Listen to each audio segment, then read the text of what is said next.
This is Comic Geek Speak, episode 1859. Comic Talk Super Spectacular.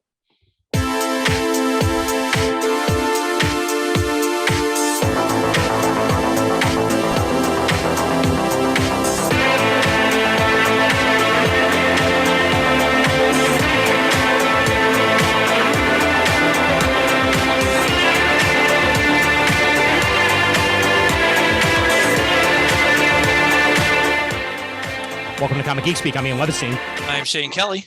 I'm Alberto. I'm Chris Everly.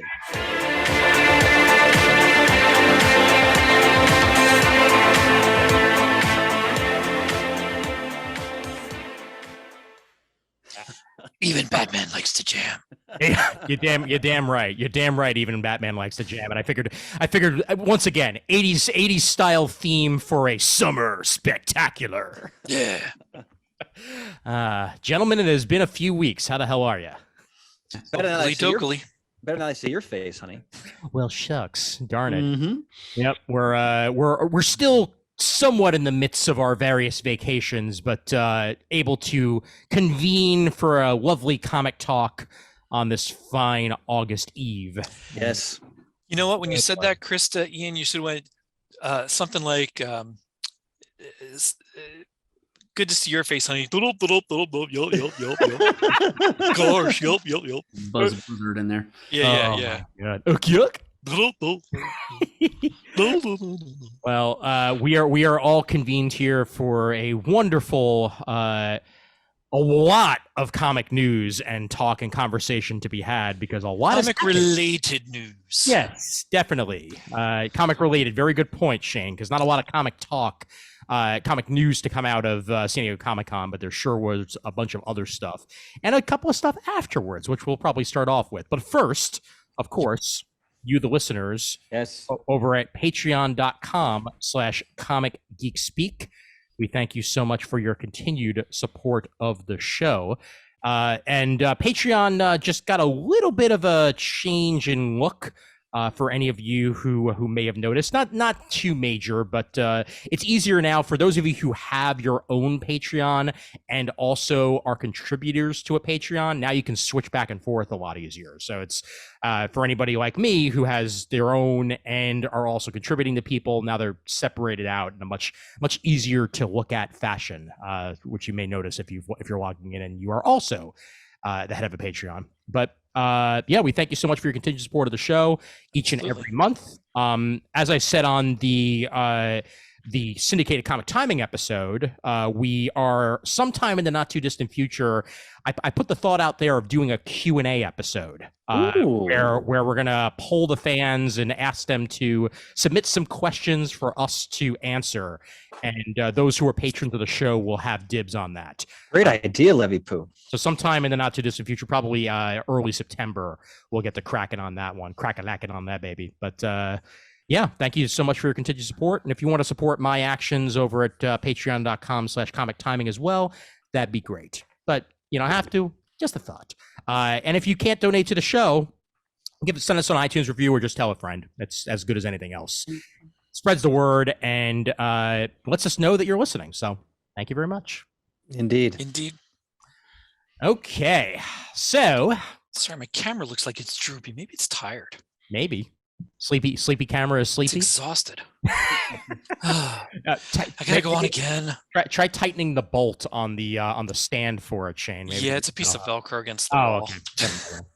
Anywho, so there was stuff that happened yesterday, and it needs to be discussed. For one, those of you who are looking forward to a Batgirl movie, it may very well never happen. This was a movie that had completed its filming.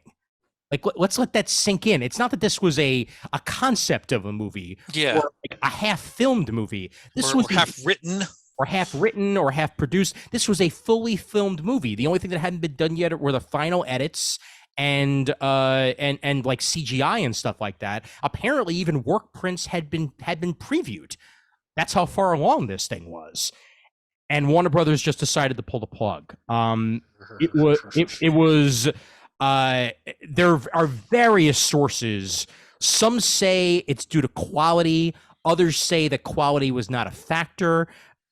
I'll just go out and say it. The first source to say that quality was a factor was the New York Post, so I'm not necessarily believing them on that one. And it's since been quoted in other locations, but there have been other sources like the Hollywood Reporter that said that quality was not a factor and that it was entirely the fact that the new higher ups at HBO Discovery or Warner Brothers Discovery no longer want to produce straight to streaming movies. They want to do big blockbusters and can the movie exclusives for HBO Max, and that this is part of that decision, along with a already 95% produced Scoob holiday special, which is supposed to be a sequel to the Scoob movie that came out last year, written by Paul frickin' Dini, which is now just no longer going to see the light of day. Well, if they start pulling that crap and start pulling off stuff that I love to watch on there, I'm going to drop them like yesterday's nothingness. So Holy crap. Their argument is that they want to move away from releasing films direct to streaming. Yes, that is their argument. It's good to know they're with the future. Well, yeah, especially since you may remember, and I mean, I know the Oscars only mean so much these days, but like, you know, Hulu and Netflix are winning Academy Awards now. And HBO Max's decision is, well, you know, we have a movie studio, so we're just going to continue to release them to theaters first, and then eventually they'll make their way over to HBO Max. We don't want to deal with that anymore. And I'm fine with that part of the concept, but there is something to be said for direct to streaming things, because Lord knows it's successful on just about every other platform. And that's apparently what the problem is that HBO Max ruffled feathers in Hollywood to start with their decision to simultaneously release everything, you know, this past year in 2021 directly to streaming. Well, I loved it. Well, yeah, we all did, because we got to just straight up watch stuff. But you got it. Shock of shocks, Hollywood was like, "What are you doing?" And it got Chris Nolan to no longer work with Warner Brothers for one thing. Got a couple other creators feathers ruffled, but the same can be said for canning a completed movie. Yeah, you know, they're taking it as a tax write-off. That's what the word is out of Congress, that rather than release this, they're going to take it as a tax write-off, which means they cannot monetarily make any money off of this, hence not selling it to another studio, hence not releasing it digitally, hence not putting it on HBO Max in any way, shape, or form. Yeah. But here's the question. Would this have made money in theaters? I have my doubts. But see, I'm sorry, Shane, go ahead. I think it still would have been worth seeing. I think it may not have been a blockbuster, but I think it would have been okay. Yeah. I mean, what did Birds of Prey do? You mean Harley Quinn, the movie? Yeah. Yeah. I mean, that still was in the theaters for a little while. Yeah.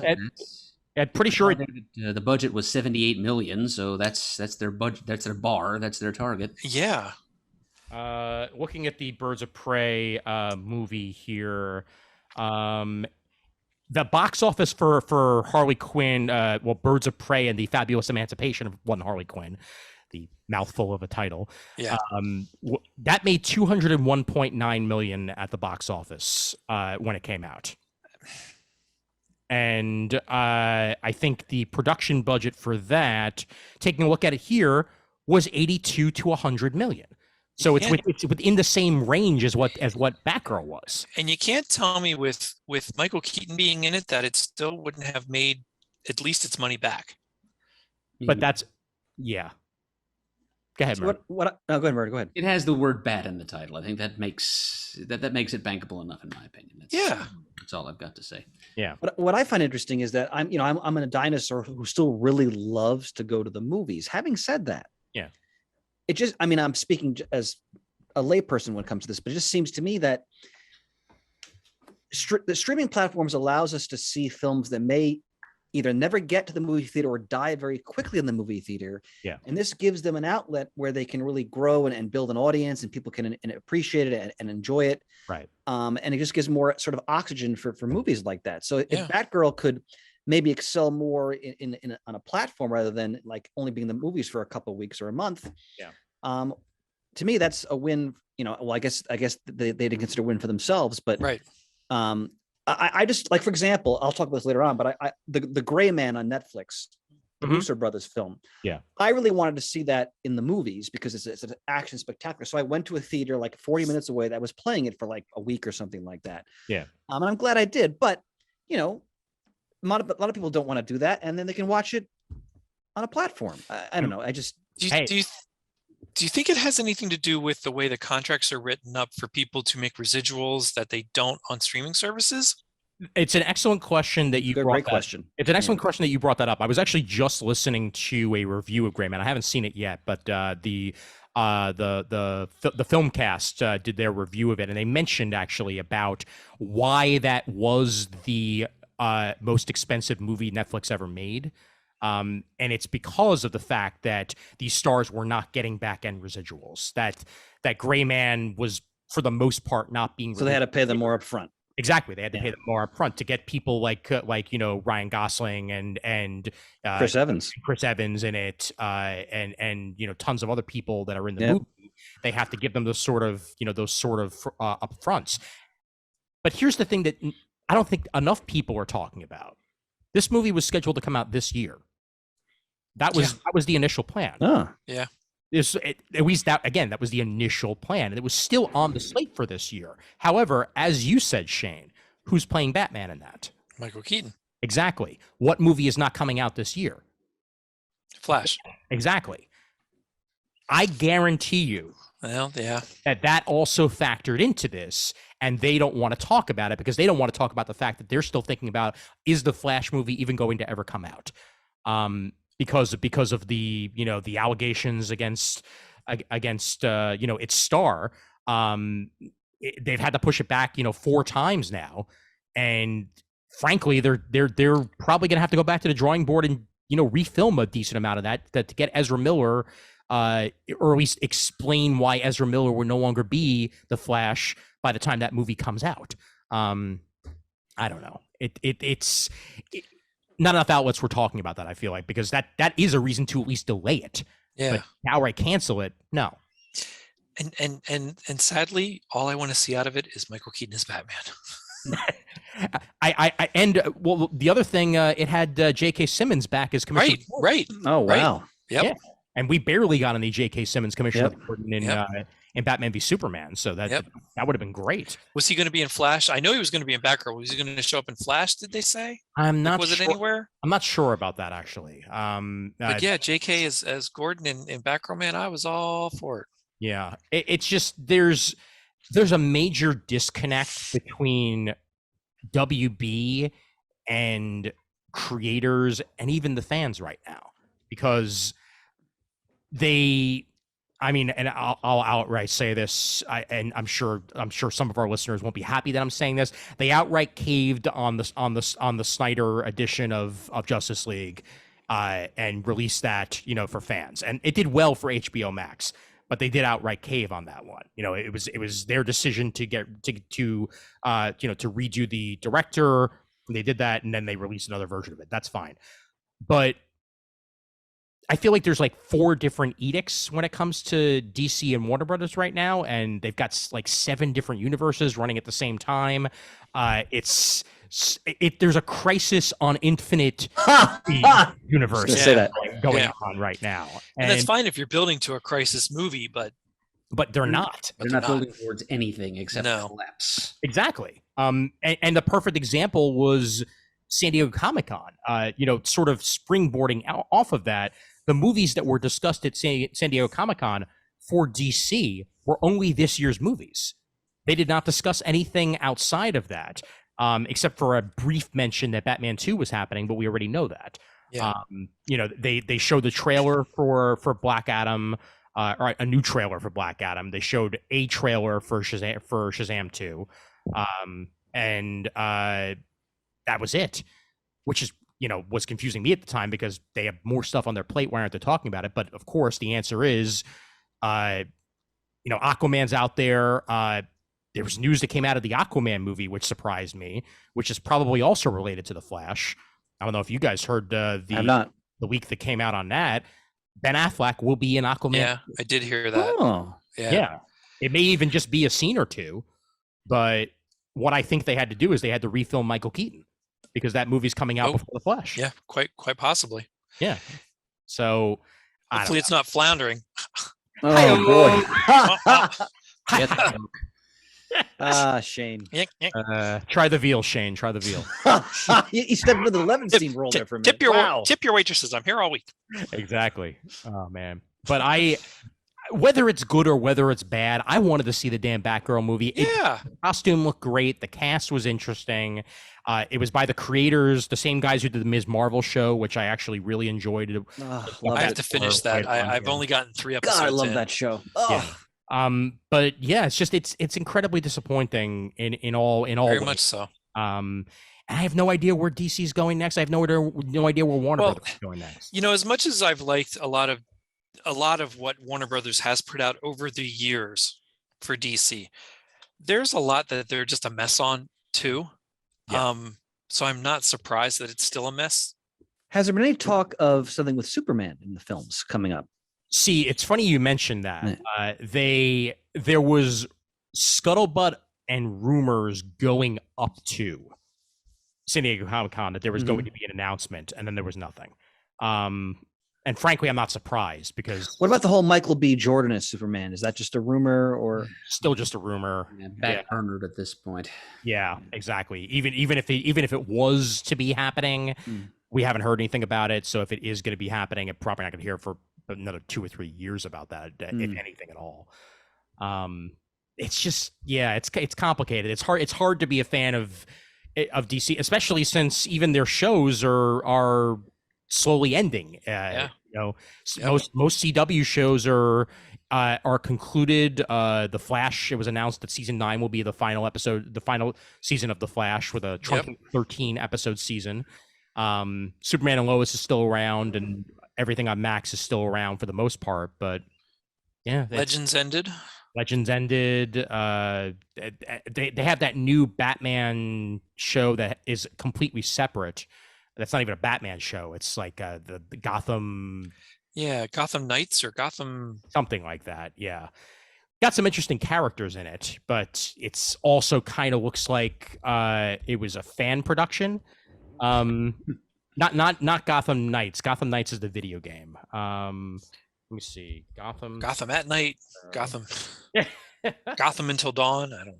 Actually, no. I'm sorry. It is also called Gotham Knights. There's apparently also a video game with that title, but it's gonna have Duella Dent, Joker's daughter, in it. Yeah. Or a version of her. Stephanie Brown is in it. Misha Collins is playing Harvey Dent. So any of you Supernatural fans get to see his take on Harvey Dent in this. They created a new adopted son for Bruce Wayne because there weren't 12 of them already. Turner Hayes is the name of the character, and Carrie Kelly is going to be going to be the Robin in this. Yep, Carrie Kelly. Yeah, and Batman died in this, and these people are all coming together as a result of that. Exactly. I think Harper Row is a character in this as well. Yep. It's like they're going deep into the Batman lore, but this just in, WB and CW and all that jazz, which is funny that I'm literally talking about a Batgirl movie that doesn't have, well, it has Batman in it, but it's not a Batman. If you're going to make a show about Batman lore, can we not have Batman be dead or missing? Yeah. Yeah. Or juvenile, Yeah, exactly. Or way too old to be Batman with a way too young Nightwing. Gotham I enjoyed. Don't get me wrong. I actually was a huge fan of that corny ass show. Like it was crazy to the T, especially in the later seasons. But yes, he was very young to be Batman for most of that until the last season or so. But I don't know. It's interesting. Yeah, and I'm not looking for them to be. I know that they want blockbusters, so like I'm wondering, are they talking about just blockbusters for their studio or DC blockbusters, or both? They could be talking about both. They want both, which also worries me about the Blue Beetle movie. That's right. In production. And you can't force it. Like what Marvel Studios did was well thought out, a little bit unexpected, but kind of planned and naturally gestating to become what it has become. They sort of started down an interesting path. I didn't have a problem with starting with Batman Superman as that impetus and then trying different things, but it just didn't work out. And they've been wandering ever since and can't get down to something consistent. Yeah. And this only compounds that. Like, you can't tell me that, okay, so great, this Gotham Knight show is going to be on. It'll be fine, whatever. But you can't tell me that Batgirl wouldn't have done better. I agree. Yeah. And there's a strange connotation in Hollywood, and especially with executives, that even as, as I mentioned, the fact that streaming movies are winning awards now and, making money for those streaming services, is that somewhere in the back of pre-existing executive minds, I feel like straight to streaming to them still says TV. And streaming's its own own vehicle. I don't watch TV anymore. I watch things streaming. Yeah. I watch them on my TV. Yeah. But it's streaming, streaming services, and maybe most of the movies that do well on streaming are also had theatrical releases, and maybe that's something that they do have to keep in mind in one way or the other, and that's perfectly fine. I'll wait the extra couple of weeks, sure, but you can't make a movie a tax write-off and expect creators to be happy about that or fail. Right. It's not. It's frustrating. Yep. On the other end of the spectrum, Murd, how's that Zenith? I assume it hasn't burst into flame yet. We've not been in touch for several weeks. Yeah. And you have to think, like when we talk home TVs, they're really just mini movie screens now. They're not really TVs like what we used to have as TVs. They're miniature movie screens. Yeah, I have a capability. I have a 55-inch 4K OLED. Like it's pretty. It's very pretty, yes, and the black levels on it are just as good as they could be. Like, I mean, I literally came from a movie theater before recording this. Like, I went to go see a movie in the theaters, and the picture quality on that was just about as good as it would have been if I was sitting at home. But it was a movie that was out in the theaters that I wanted to see. Sure. Vengeance, for anybody wondering, BJ Novak's new movie. It's about a podcast, and now I'm podcasting. So there we are.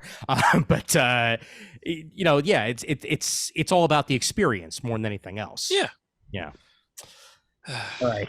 Frustrating. Yeah, it's I'm sure a lot of you guys are feeling the same ways that we are, you the listeners, but I'm hoping one way or the other that they back down on this and that they do actually wind up releasing it, because I guarantee you somebody's going to go in and we're going to get a work print that leaks online. If that's all I get, I'll take it. Go back to the Roger Corman Fantastic Four. Yep. And made its way onto VHS back in the day. You got it. Start looking at cons for pirated copies of it. Absolutely. Yep. All right. Before we head into Marvel news, I want to sprinkle in some Eisners, as we did have the Eisner Awards at San Diego Comic-Con about a week or so ago. So I'm just going to run through the award winners real quick, and what was chosen. The best short story by Casey Gilly and Raina Telgemeier in You Died, an anthology of the afterlife, called Funeral in Foam. So nice to see Raina Telgemeier getting another award for her many that she's won over the years. Wonder Woman Historia, The Amazons by Kelly Sue DeConnick and Phil Jimenez won Best Single Issue. Nice. Yeah, I'm gonna have to give that one a read. Yes. I mean, already got a copy at home. Excellent. Best continuing series actually had a tie. It was Bitter Root, which is fantastic. Yes, it is. And of course, Something is Killing the Children. But James Tinian IV and Werther Deladera out of Boom Studios on that one. Best limited series, The Good Asian got a win for that one. So talk about that series tonight. Excellent. Happy to hear it. Best new series, The Nice House on the Link. James Tynion IV cleaning house here. Actually beat Human Target for best series. Yeah, I know. That of course, the Human Target isn't finished yet, so pulling a Lord of the Rings and waiting until the whole thing is. Very good point. Yep. First couple of issues of that are on DC Infinite, by the way. So by next comic talk, I will have read at least the first 2 or 3. It's again, go with oh God, what's his name? The old radio guy for Johnny Dollar. Go with his voice when you read it. Yeah, see, we got a situation. It to me it just makes so much sense to hear it that way. Yep. Best publication for early readers, Chibi Usagi, Attack of the Heebie-Chibis by Julian and Stan Sakai won for that one. Excellent pedigree and an excellent title. Love saying that one. Salt Magic by Hope Larson won best publication for kids ages 9 through 12.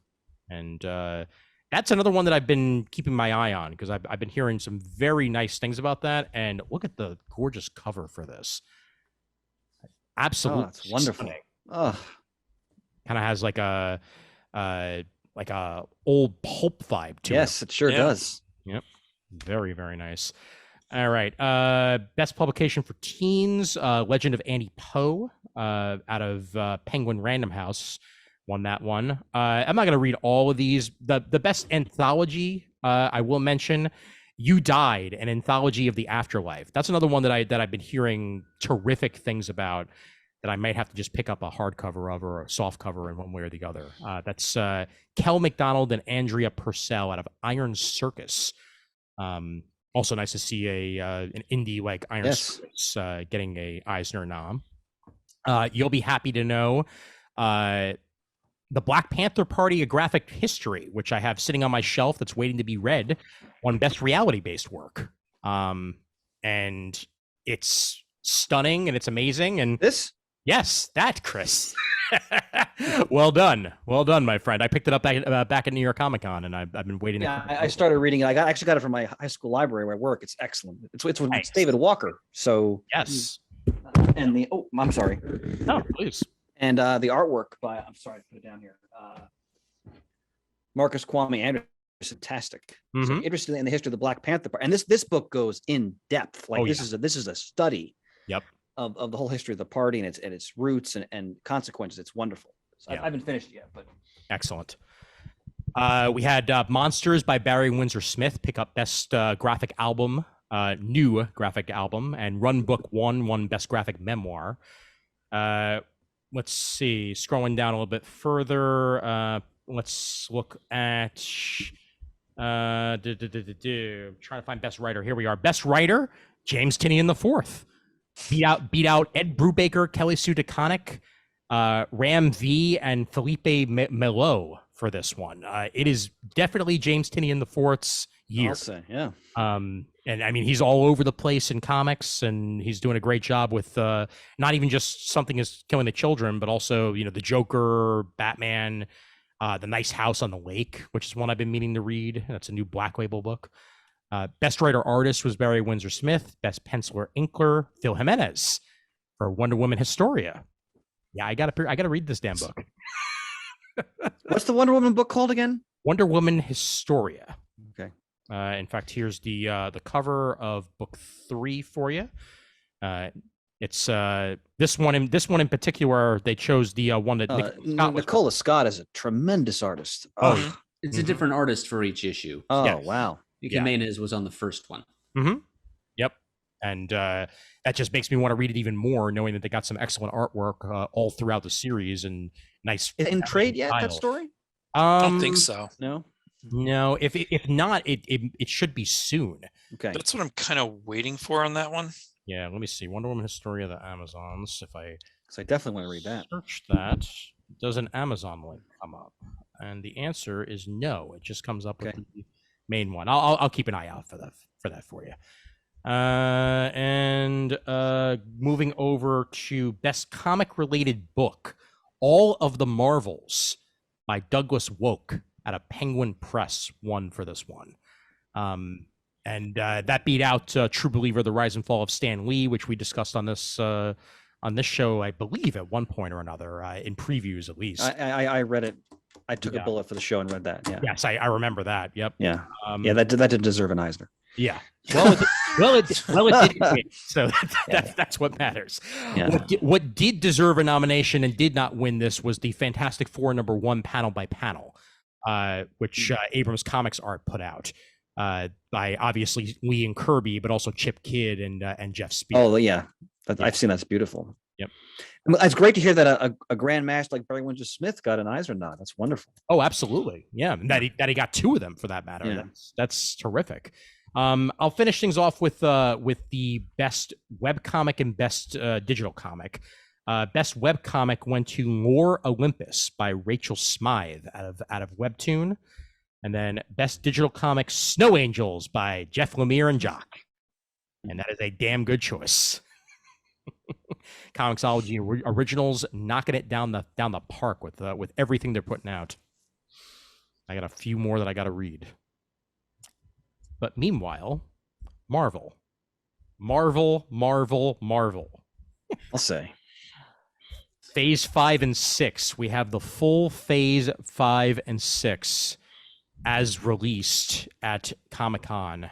And there's a lot of stuff. And it's not even... Do you really, it's all of Phase 6, or is that just like the headliners and stuff's getting filled in? It's the headliners. Okay. Yeah, there's room for some dark matter in that. Yeah. Yeah, there's absolutely no way that's all of it, because for them to only have, what was it, like 4 things on that list? Yeah, I thought that was a little odd. Yeah, that's not holding. Okay. That's definitely not holding. Shane, hold that Xavier pose for the whole show, by the way. Continue. Hey, maybe that'll be one of the things announced for Phase 6. We don't know. I mean, there've been a lot of stingers for X-Men music of late. Just as a thought. This is the full slate that we have for Phase 5. Some of these things we knew about before Comic-Con. Some of these things we did not. Look at that Daredevil. Oh, yes. Daredevil Born Again officially announced. And we will be seeing Daredevil before that. Yes, indeed. In at least 2 other things, if not more. He'll be an Echo, correct? He'll be an Echo. And did you watch at the end of the latest She-Hulk trailer? Yep. We see a little bit of a certain yellow and red Daredevil costume. Flipping on a roof.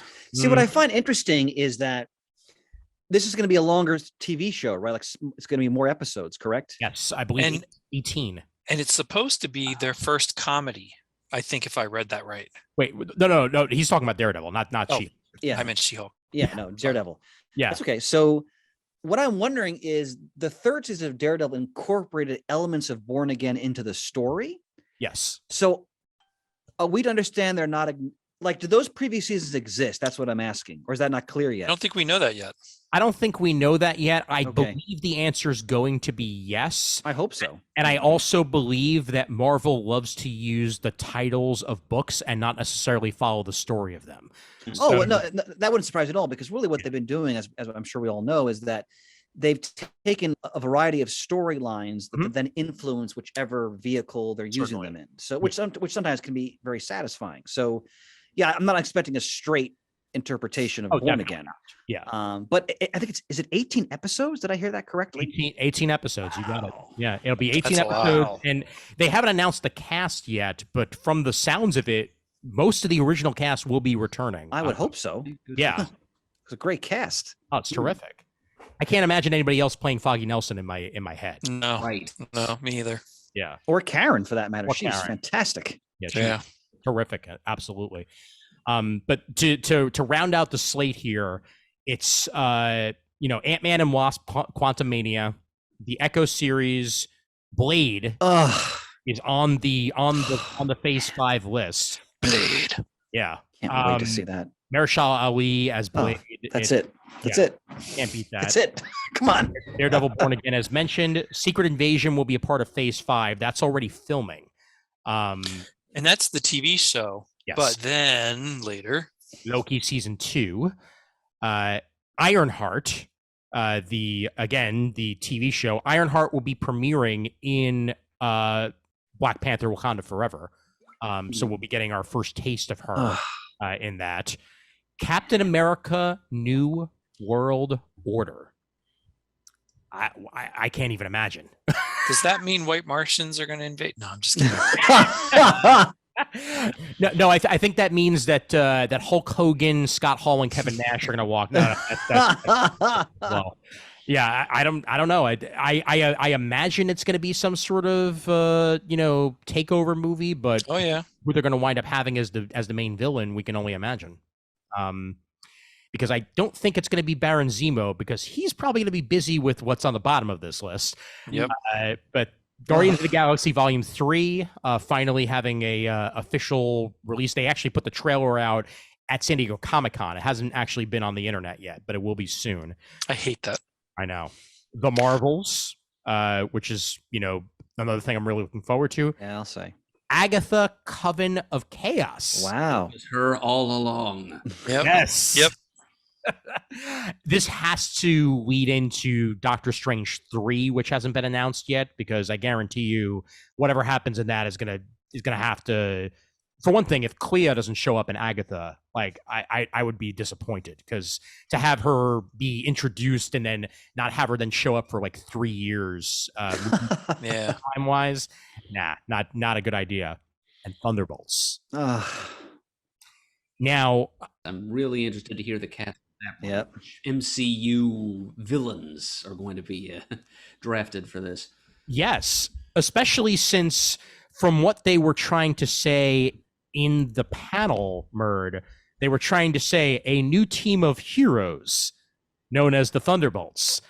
So are they going to do it? Is it going to be our Thunderbolts? Is it going to be an entire movie where you think they're the heroes and then by the end? Because the average moviegoer wouldn't know that. Right. So. Exactly. I'm hoping that's it, so I can sit in the theater and watch everybody react when they're revealed as who they are. I would adore if that's the way that they go with this. Yeah. I can't imagine it not being that way. Yeah. It makes too much sense in the end when you really think about it. But like you said, Mert, I can't wait to see who winds up in it, and if we finally get Songbird, which would be nice. Well, and I kind of wonder if they're going to start with some of them, at least in New World Order with Captain America. Good point. That only makes sense to me too. Perhaps even in their villainous form, and then they're in their heroic Thunderbolts form in the movie. Are these all coming out in 2023? Oh yeah, all of them. No. I don't know, man. All of that. All of that's next year. Let me double check the actual release dates, because they had a fuller version of that page there. But I think a decent amount of it will be in that year, because here we go. I got it. Okay. Here's the actual list from Comic-Con itself. And let's see, Quantumania is 2023. That's the February movie. Then Guardians in May 2023, Loki summer 2023, Blade November 2023, then winter 2023-2024 is Agatha. Captain America's the 2024 May movie, and then we've got Secret Invasion, Echo. That's all in 2023 as well, but spring and summer. Marvels is the July 2023 movie, so that's in the Thor slot of 2023. Ironheart, fall 2023. Daredevil Born Again, spring 2020. But then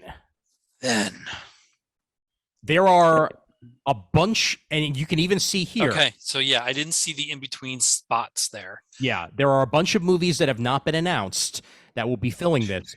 I guarantee you one of them will be a Spider-Man movie once they make their final agreement with Sony. Yeah. There's no way that's not going to happen. Well, didn't they just announce that Daredevil and Spider-Man will headline their street level stuff? I believe that is the case, but they also haven't announced the Spider-Man movie yet. So Right. And I'm part of me is like, if we don't get the black costume in a movie called Secret Wars, like that's. But nevertheless, November 8th, 2024 is the year At of the last. Fantastic Four. At last. Exactly. Like we get Fantastic Four in 2024. So that's good. And damn, they better have bought Tony's building. You better believe it. You're gonna die by that, man. It's always in your theory. I think it's a great one. It's such a good theory. Yeah. As soon as it showed up in the Spider-Man movie and they were moving out, I thought, that's got to be a Fantastic Four's new place. May 2nd, 2025 will be a very good Free Comic Book Day weekend. Yeah. Because it will also be Avengers: The Kang Dynasty. I think I feel a pilgrimage to Bridgewater coming on. Oh my God! Yeah, I may very well have to make the trek into Pennsylvania to sojourn with you gentlemen. That definitely. I really like that there's nothing Avengers labeled up until this point. Yes, very good point. Very good point. Which also begs the question: who are these Avengers going to be? Yes. Because we sure do have a lot of them now, and a bunch of them don't have new contracts. So yeah. And I also once Daredevil comes out, whether Foggy shows up in She-Hulk, which I somewhat could see happening, but somewhat doubt. Yeah. But certainly when the show comes out, I wouldn't oppose to a Happy Hogan and Foggy Nelson meeting at some point either, considering Happy played Foggy previously. That's right. Oh man, I completely forgot about that. That's just a wink he to was us. He was one of the few bright points of that movie. Oh yeah, he was. As was Coolio in the courtroom. But I still swear the director's cut's better. That's the one I like. I agree with you. I've seen the courtroom scenes. I agree with you entirely.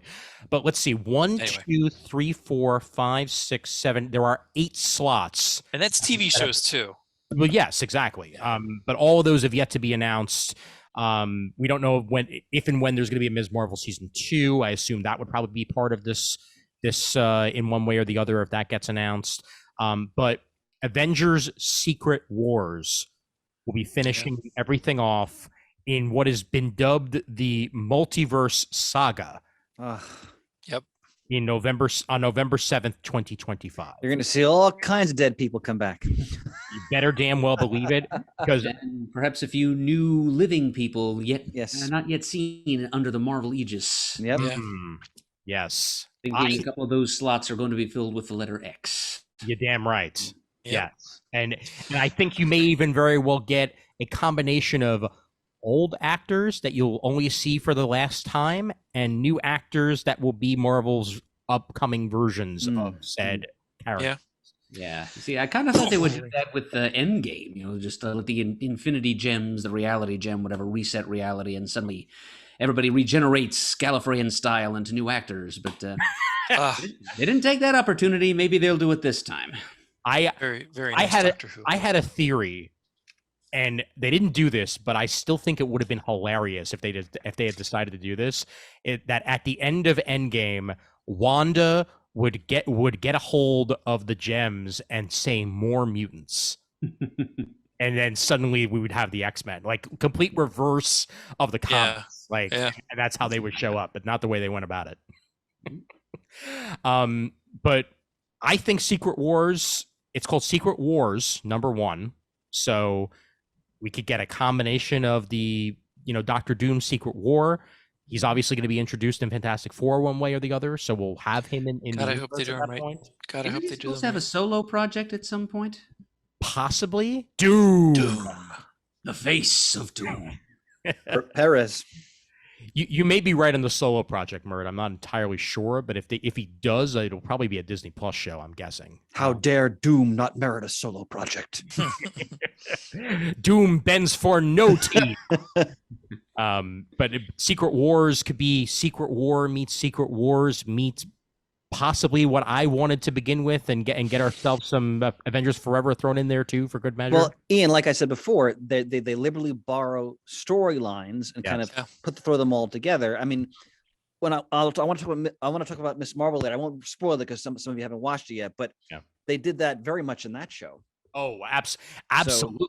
yeah. The stuff that they decided to pull from Yep. for Ms. Marvel the show. Yep. I had a text chain going with my comic timing brethren, and at one point Chris Naudis texted me and said, "That's what they pulled from," and I'm like, yeah, I had no idea. So I think, and all your theories have merit, and they're all on the table. Yeah, exactly. Yep. Including Shane's beloved Baxter Building. Oh God, better be. Yep. And perhaps maybe Baxter Building meets 4 Freedom Plaza, because I've always liked the visual of the 4 on the side, and turning that A into a 4 is very, very easy to do. Yeah, very easy. Now they haven't confirmed John Krasinski continuing the role of Reed Richards, correct? No, they have not, and frankly, I wouldn't be surprised if it's not him. Yeah, me too.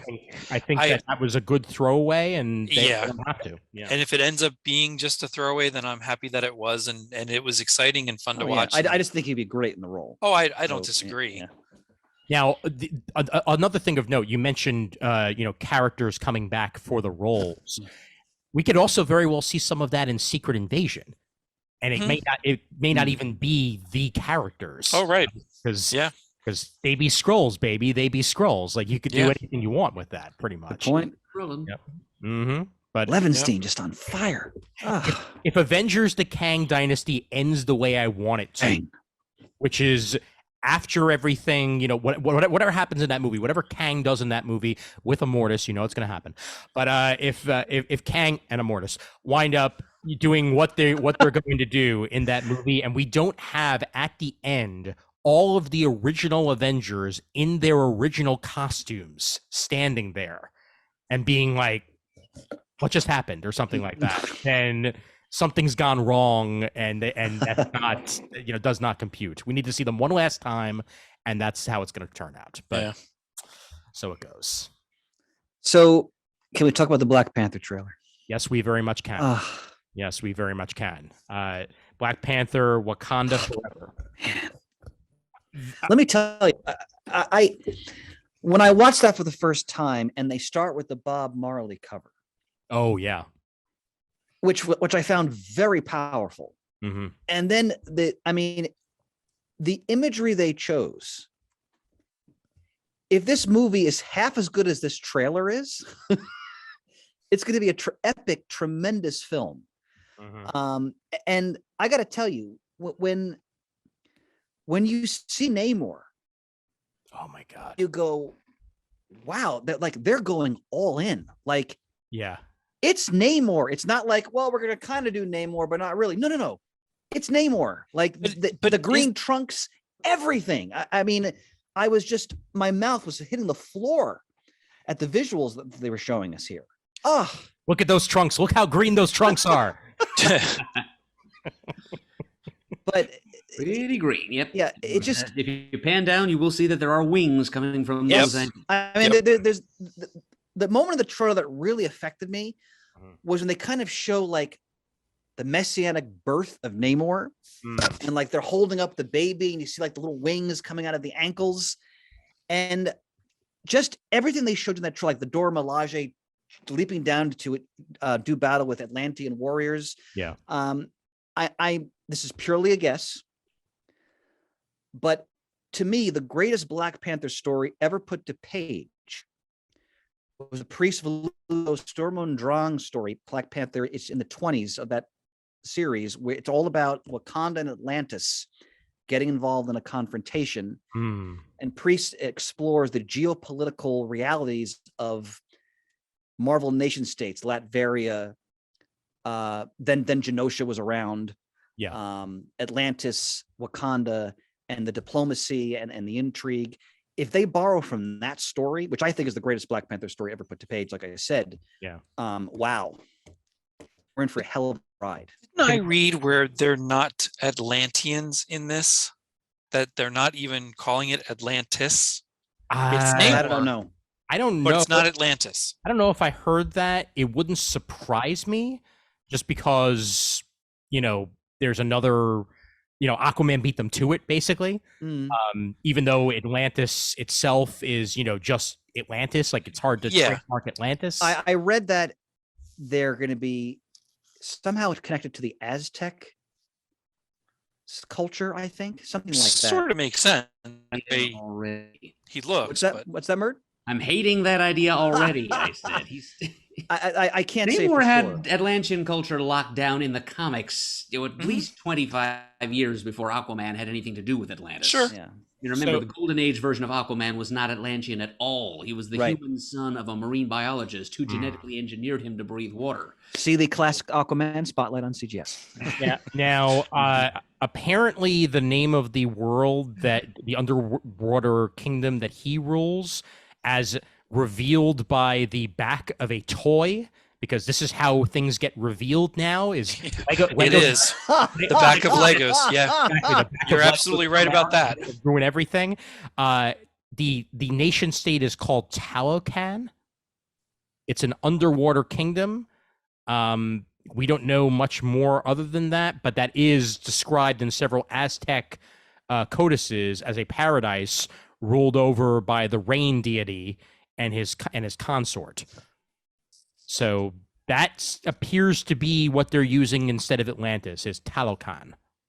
Okay. Well, all I know is, I mean, just going by this trailer, the obviously they're going to really explore the consequences of T'Challa dying. Mm-hmm. Oh yeah. And I so thrilled that we have the same director, Ryan Coogler. So his vision is the continuity of vision there.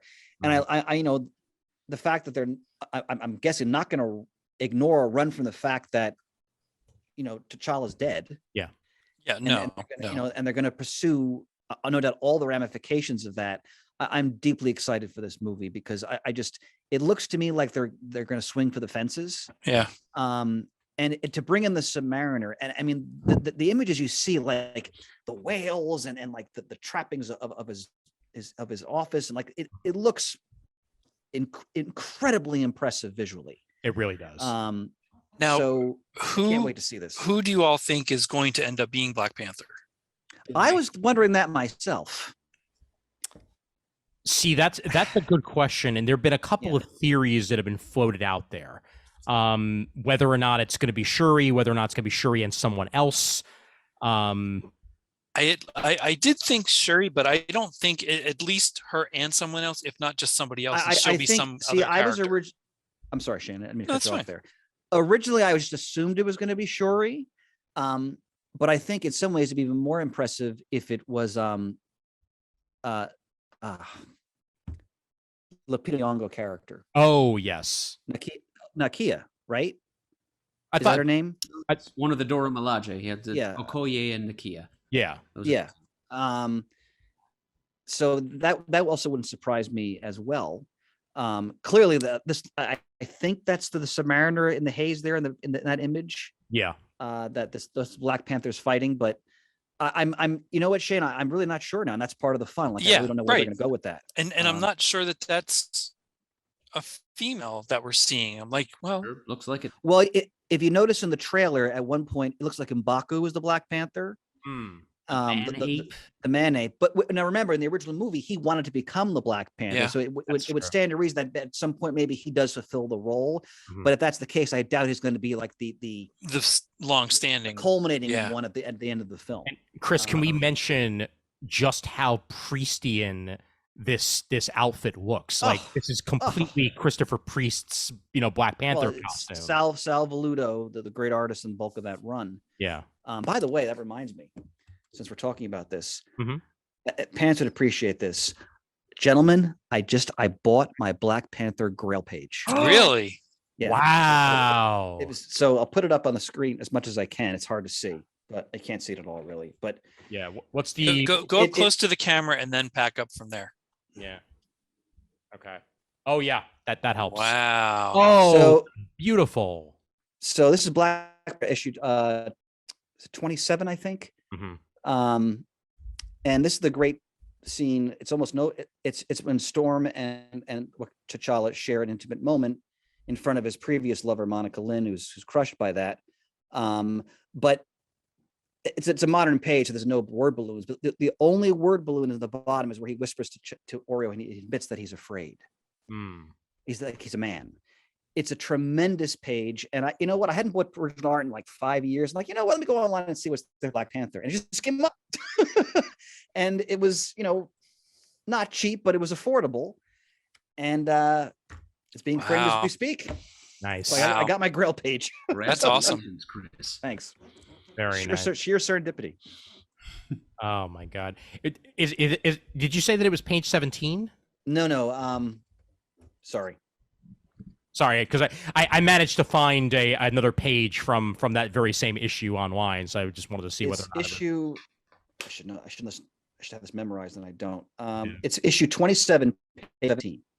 Okay, because I found page 17 here on a search. That's it. Oh, there we go. Fantastic. Yeah. So. Wow. I wonder if it was from the very same auction that you bought it from. So there we go. Terrific. Yep. That's fantastic. Well, I can't wait to see everything that's coming here. I mean, I will mention as well, just because we've been talking about all of this, that Guardians of the Galaxy 3 stuff was screened at San Diego Comic-Con. A full trailer was screened, but it's not online yet. Adam Warlock is confirmed and is in it. But also, the High Evolutionary. Oh, Murd. Yeah. Wow. We are getting deep Marvel, baby. Oh wow. Wonder how they're going to portray him in a movie. I can't even imagine. Yeah. I hope he's going to be from Earth, but if he's in a Guardians movie, the odds are kind of against it. Yeah. I'm trying to find the person who's playing him. And will he turn into an ape at one point? It's Chagwudi Iwuji. I'm sure I've horribly mispronounced his name, and I highly apologize for that. But to bring up an image of him for you all in a high enough quality where you can actually see what the hell he looks like. I've definitely seen him in a few things before, but this is the actor in question. And here we go. Let's open that up here and share. Voila. Oh, okay. Yeah. He's I've in seen him, Peacemaker. yeah. He's in Peacemaker. Yes, you're right, actually. Yes, very good point. Yep. So he will be your High Evolutionary. Okay. Probably won't turn into an ape. I doubt it. No. But it could become a cosmic energy. Yeah. And maybe, just maybe, if there's one thing the High Evolutionary has a lot to do with, it's mutants. Yes. Good point. Levinstein again. God, I missed you. Yeah, and I could see Wolverine off camera going, "Hey, bub," to what's his name? Chris Pratt's character. Oh my God. Oh, Star-Lord? Star-Lord. Jesus. Yeah. Yeah. You know, one of the go ahead, something will happen, and you just hear, "Hey, bub," and all of a sudden he's like, "What?" And it's Wolverine at Chris Pratt. And speaking of characters we haven't seen yet, I was also thinking about the Black Panther trailer. Mm-hmm. This movie would probably be a great opportunity just to give us a little bit of Dr. Doom. Oh, absolutely. Yeah. Because the kings, the monarchs, you have Namor, you have Wakanda. Mm-hmm. I mean, it would be an ideal moment. Just a teaser scene at the end. Just him monitoring. Just name drop Latveria at some point. Yeah. Oh yeah. And plus, any sort of interaction between Namor and Doom is gold in any way, shape, or form. So yeah. Supervillain team up, baby. Yes. Now, there was another thing that was brought up at San Diego Comic-Con. There's an animated series for Spider-Man called Spider-Man Freshman Year. Oh, and think about that. Yeah, they were originally saying that it was going to be in continuity, but from the way that they're describing it, there's no way in heck it possibly could be, because, like, for one thing, the Osborns are being introduced.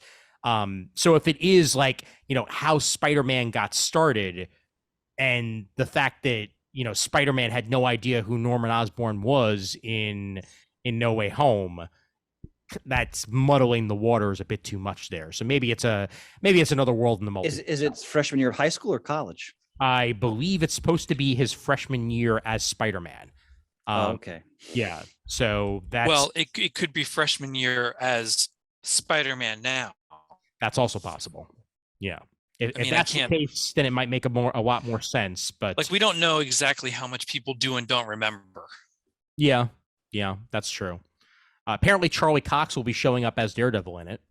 But yeah, the series follows Peter Parker on his way to becoming Spider-Man in the MCU, while with a journey unlike any we've seen, and a style that celebrates the character's early comic book roots. Ooh.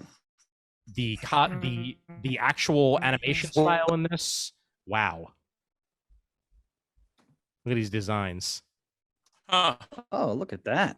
That's got to be earlier then. I can't imagine that being well.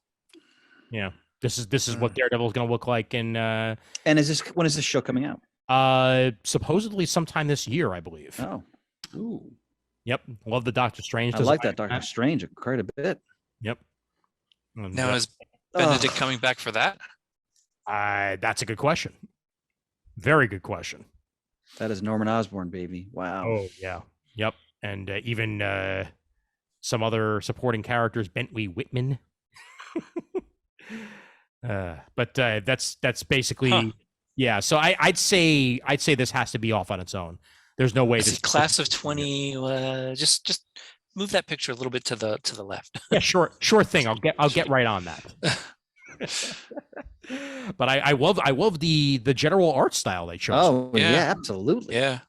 Very, very much. Look at poor Petey. Oh yeah. He's gonna have a hell of a time. Yep. And they gave us some X-Men 97 preview. Well, no actual like moving footage or what have you, but the X-Men animated series looks like it's just picking up right where it left off, basically. And leading the team will be Magneto. Oh, okay. Because from what we know from the end of that series, is Professor Xavier had died, at least at the end of the original X-Men the animated series. So if they're going to continue continuity, there's apparently going to be some new X-Men on the team. Get some Forge action going on, some time travel antics perhaps with Cable and Bishop, and all your original X-Men thrown in there as well. Excellent. Yep. And Sunspot, baby, Sunspot. Who's right to the right of Sunspot? That may be Morph. It's Morph, I think. Yeah. I was wondering that, but I or thought Caliban. I thought Morph was dead too, but I don't remember. He was and he wasn't. Okay. Yeah, exactly. Okay. But also apparently the Magneto design that they chose to go with, you'll be very happy to see what it looks like, because we are going full 80s, baby.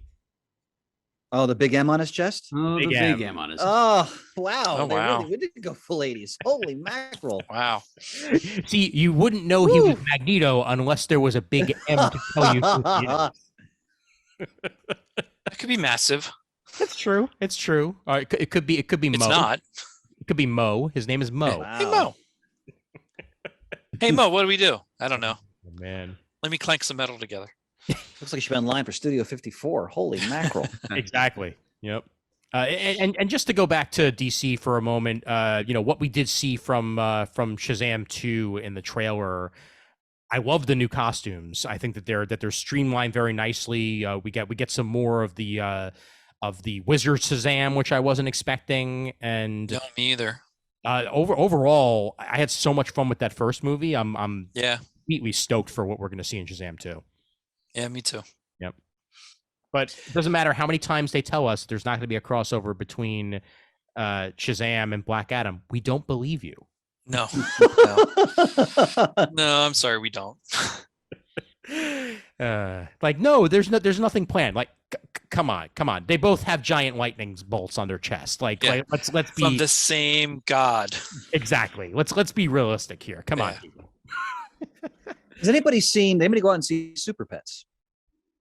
Not yet. No, was going to go see it at a drive-in of all places, and we couldn't get there, and we couldn't make it work. I think that looks tons of fun.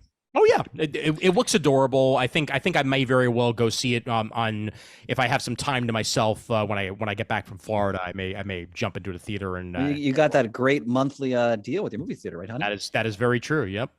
See as many movies as I want within a week, within a month. That is, as long as it's up 3 per week. So yep.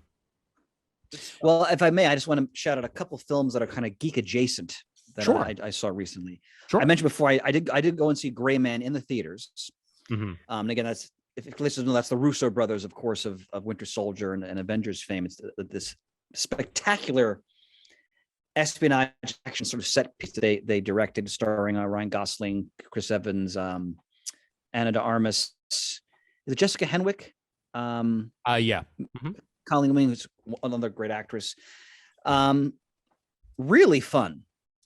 I don't think you need to go to see the movies. I wanted to see these massive action set pieces on the screen, and they are. I mean, there's one involving like they're fighting as a plane is crashing and blowing up, and like they go all out in this movie. And let me tell you, Chris Evans so enjoys playing a villain, and he's so deliciously good at it. Like he's in Knives Out. Oh, He's such a wonderful little shit in that film. yes. And he's such a great villain. It's a different type of character, of course. He's like a sociopathic espionage operative, but he really clearly is enjoying himself. Well, It's Anna de Armas. well, of course. I loved her in Knives Out. Yeah. She's great in everything. She's great in Blade Runner, the sequel. Yeah. Great in that she had a great cameo in the last James Bond movie. Oh, I wanted so much more of that. Yeah, but it's if you have Netflix, check it out. I don't think it sets the world on fire in terms of breaking ground or anything, but it's a really fun, really well made, because it's the Russos, just a spectacular action espionage film. Okay. So I really enjoyed that. Yep. And a movie that is also geek adjacent and on a much higher level. I saw Nope. Oh, I didn't see that yet either. My God. Yeah. Nope is something. Wow. Yeah. Especially for those of you for those of you who are fans not only of movie history, but of like TGIF from like the early 90s. Yeah. I'm not going to give away anything about the movie itself, but you can very easily imagine one of the things that happening in that movie actually happening back when TV was campy like that. And I'm just going to go ahead and leave that there. Yeah, and I'll say, because like I don't want to spoil anything, but yeah, it is it's a sci-fi horror film. Would you agree with that? yes, definitely. Yeah. And there are scenes that are truly terrifying in this movie, but because it's Jordan Peele, there's great comedy, interwoven, and at the core, it's a movie. It's a movie about family. Oh, absolutely. And I think it's going to get a lot of nominations, Ian. I think it's an extraordinary film. I enjoyed it. I enjoyed it immensely. I think that it actually stems a lot closer to sci-fi than to horror. Although there are horrific moments, which I will agree with you entirely. I think a lot of people have been like miscategorizing it as straight up a horror movie, and it's definitely not straight up a horror movie. No. It's an homage in some ways to Spielberg, and some of it's basically like you can imagine. I mean, basic premise, like, there's an alien involved in one way or the other in this. I'm not going to tell you how, or I'm not going to tell you why, but you can see like very much like what if the Close Encounter of the went horribly wrong. Oh yes, very awry. Yes. And it's akin to that. It's akin to the history of movies. It's the slightest bit of spoilers to say that they are in the movie business themselves, the main characters, and it harkens back to the very beginning of movies themselves. Yeah, it's a great plot device. Absolutely, and the acting is superb. Oh, Keke Palmer, she steals that movie, man. Oh, she's wonderful in that film. She's great in it. She's great in everything. Yeah, but also Stephen Wen. So glad he has the career that he does, because he could have very easily just been Glenn the rest of his life. Not in this film. Not at all. and I didn't know this. I don't know if you knew this, Chris, but I listened to his Conan O'Brien Needs a Friend. I haven't heard that one yet. He's a Second City alum.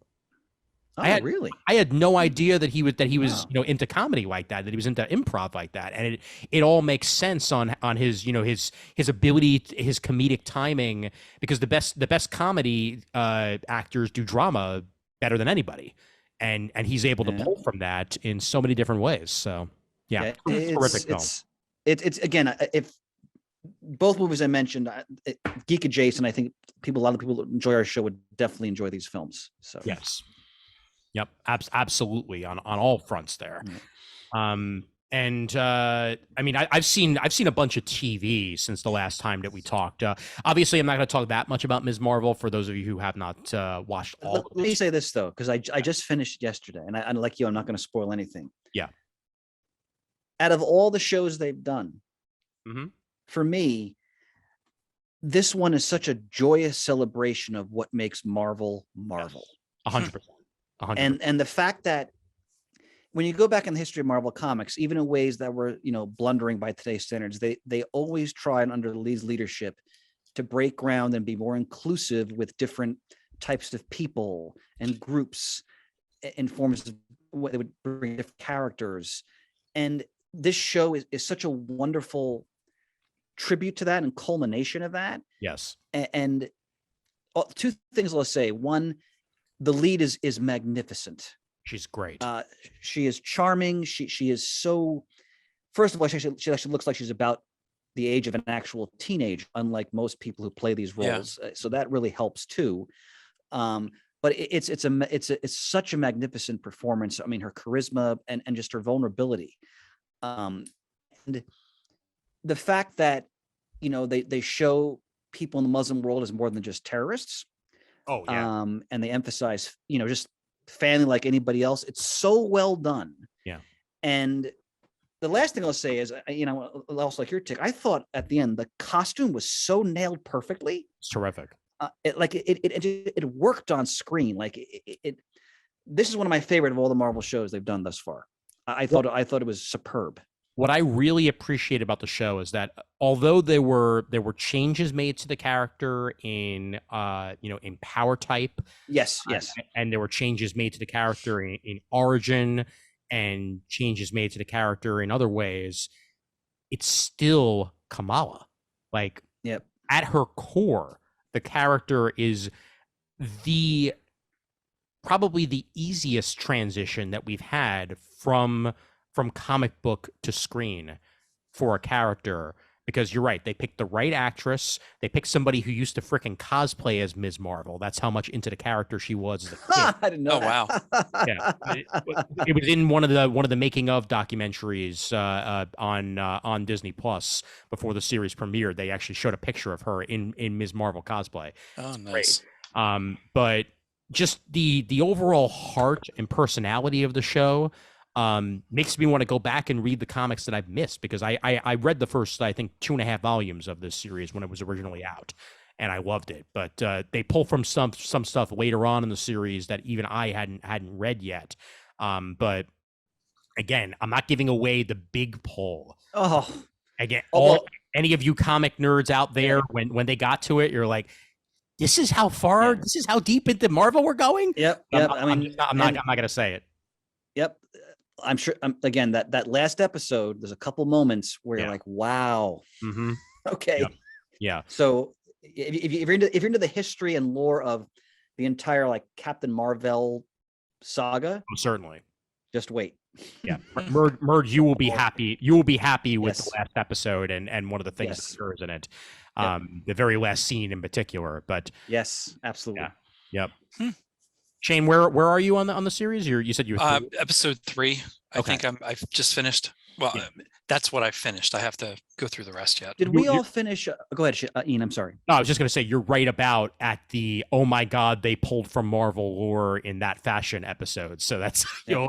You'll know exactly what I'm talking about. Cool. Did we all finish Obi-Wan? Yeah, I didn't even start it yet. Oh, okay. All right. Yeah. Unfortunately. All I'll say is, and I'm interested to know what Shane thinks, again, not to spoil, the direction I was hoping the show would go in, it went in that direction. Okay. For the most part, yes. There's a couple things I would have liked to have seen differently, but it wasn't bad. I enjoyed it. Yeah, I'll reserve until Ian's done so we can talk a little bit All right, more about excellent. some stuff. All right. No. I mean, if there's more you guys want to go into, by all means. I mean, I'm not that averse to spoilers on it, honestly. The only thing I would say, and I'm not going to spoil anything, is that, and Shane will probably know what I'm alluding to. There's a moment where, if you didn't have to deal with the fact that there are stories that are going to happen after this show, Obi-Wan should have done the obvious thing, but he can't because all these things have to happen afterwards. Do you know what I'm talking about? Yeah, Yes. I won't disagree with that. Yeah, but you'll understand when you see it. Yeah. But I really enjoyed it as and that with any of these in between Star Wars projects, while I enjoy them, there is a little bit of luster worn off already because we know that what's going to happen to everybody in a lot of ways. Although it's funny you mention that, because the one I'm looking forward to the most, that we just got a trailer for not too long ago, is the Andor series. Oh, the new trailer looks great, and I'm excited. It looks amazing, but it's an area of the past that we don't actually know about yet, and that's the type of area that I want explored. Yeah, and what are they exploring? I haven't seen this trailer. It's even before Rogue One. Yeah, when he leads up to just getting into the rebellion. Yeah, interesting. Yep. Yeah, I mean, it looks fantastic. I've heard rumors that we're going to get a little bit of background on Mon Mothma finally. Yeah. Oh. Yeah. Okay. All right. Yep. I'm down with that. Yep. And there's some other neat stuff that shows up in the trailer too. That's really cool. Yeah. Well, no, go ahead. Go ahead. No, go ahead. No, you go ahead. No, you go. How long can they keep it going, folks? Okay, fine. We could do this all day. we could easily do this all day because I was just leading the trivia. Unbearable civility.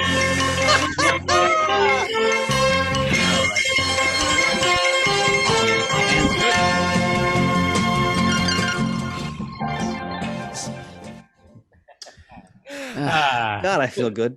The best way to confuse people and not know what you're talking about is to literally, no, you go first. You go first. You go first. No, you please do. No, you go first. Well, it is your time, ladies and gentlemen, to attempt to muddle the Murd, and Murd has more on how you muddle. Mm-hmm. Indeed I do, Ian. Indeed I do.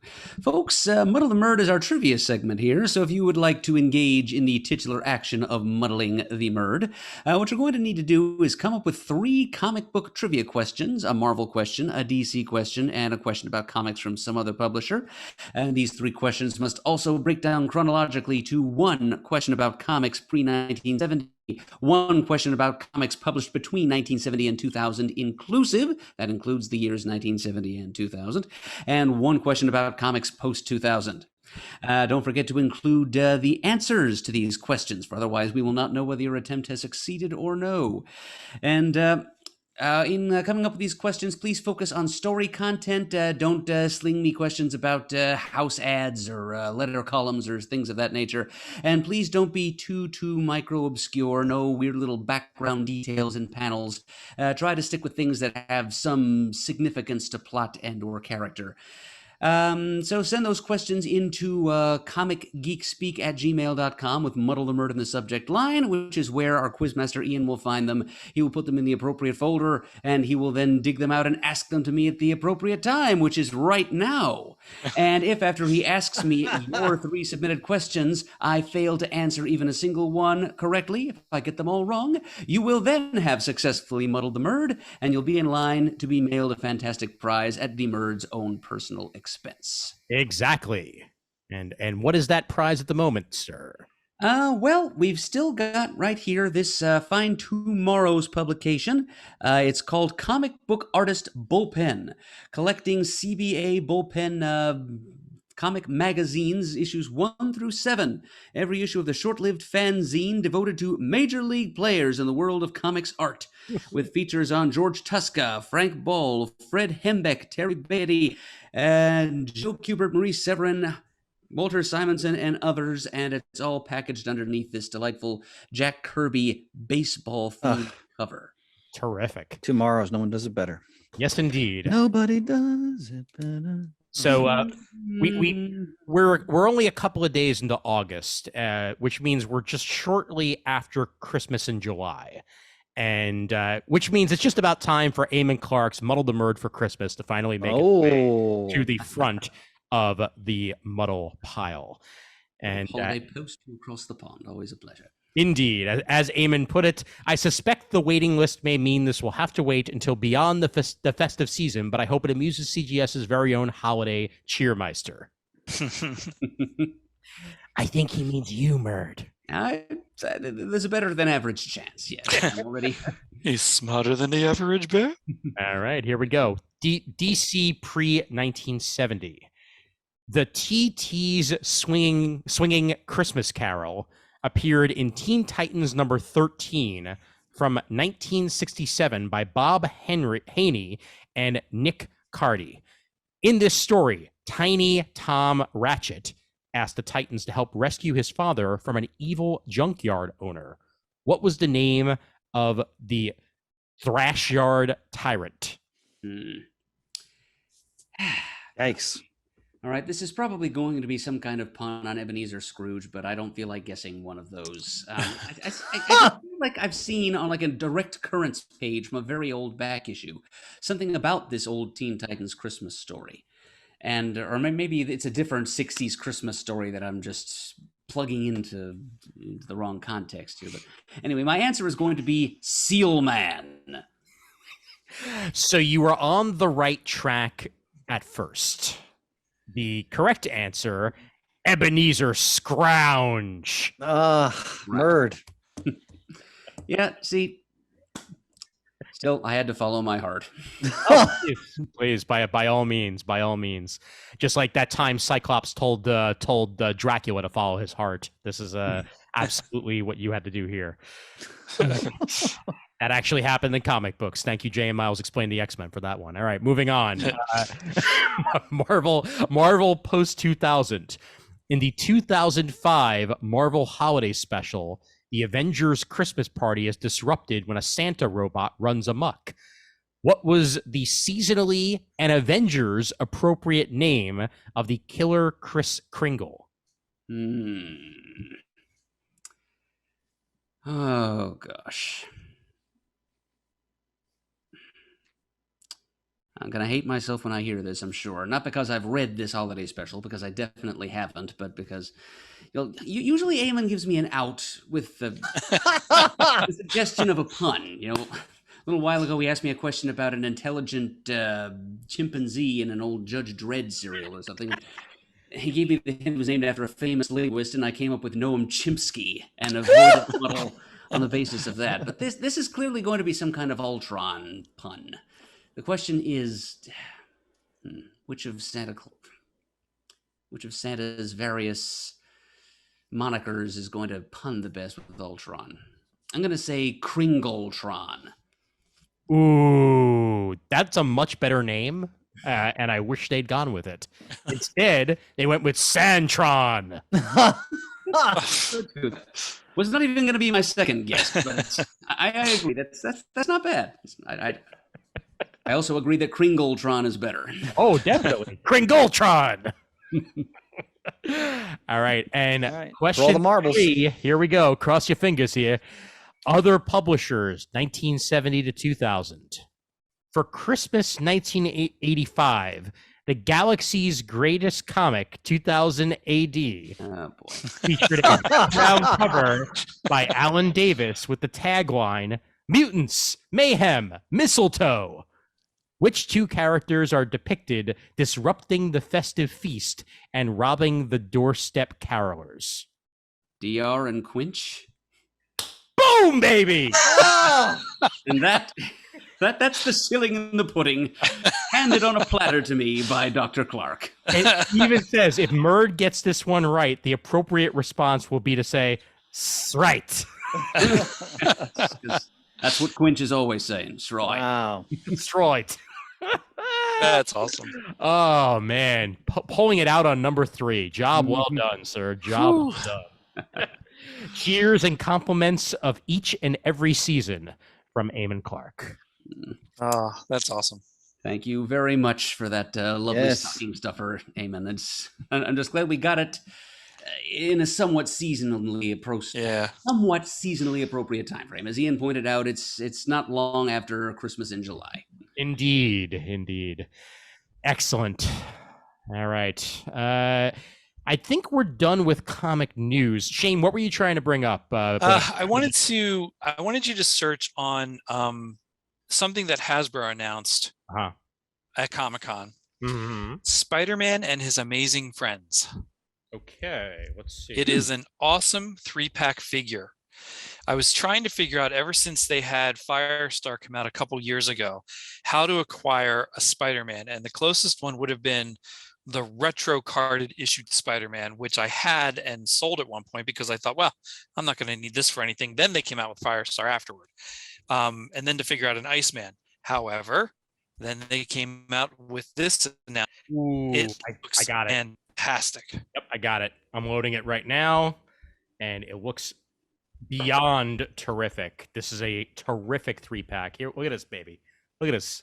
Oh, yep. That is gorgeous. So I was actually at a picnic with Jamie of Earth 2, Jamie Gallagher from Allentown, and I ended up ordering one of these for both of us. Nice. Said, ooh, that's sweet. So let's put me down for one. I'm like, okay. So yeah, I have to say I did pre-order that. Fabulous. It comes with a Ms. Lion as well, just like the original Firestar figure did. So that's cool.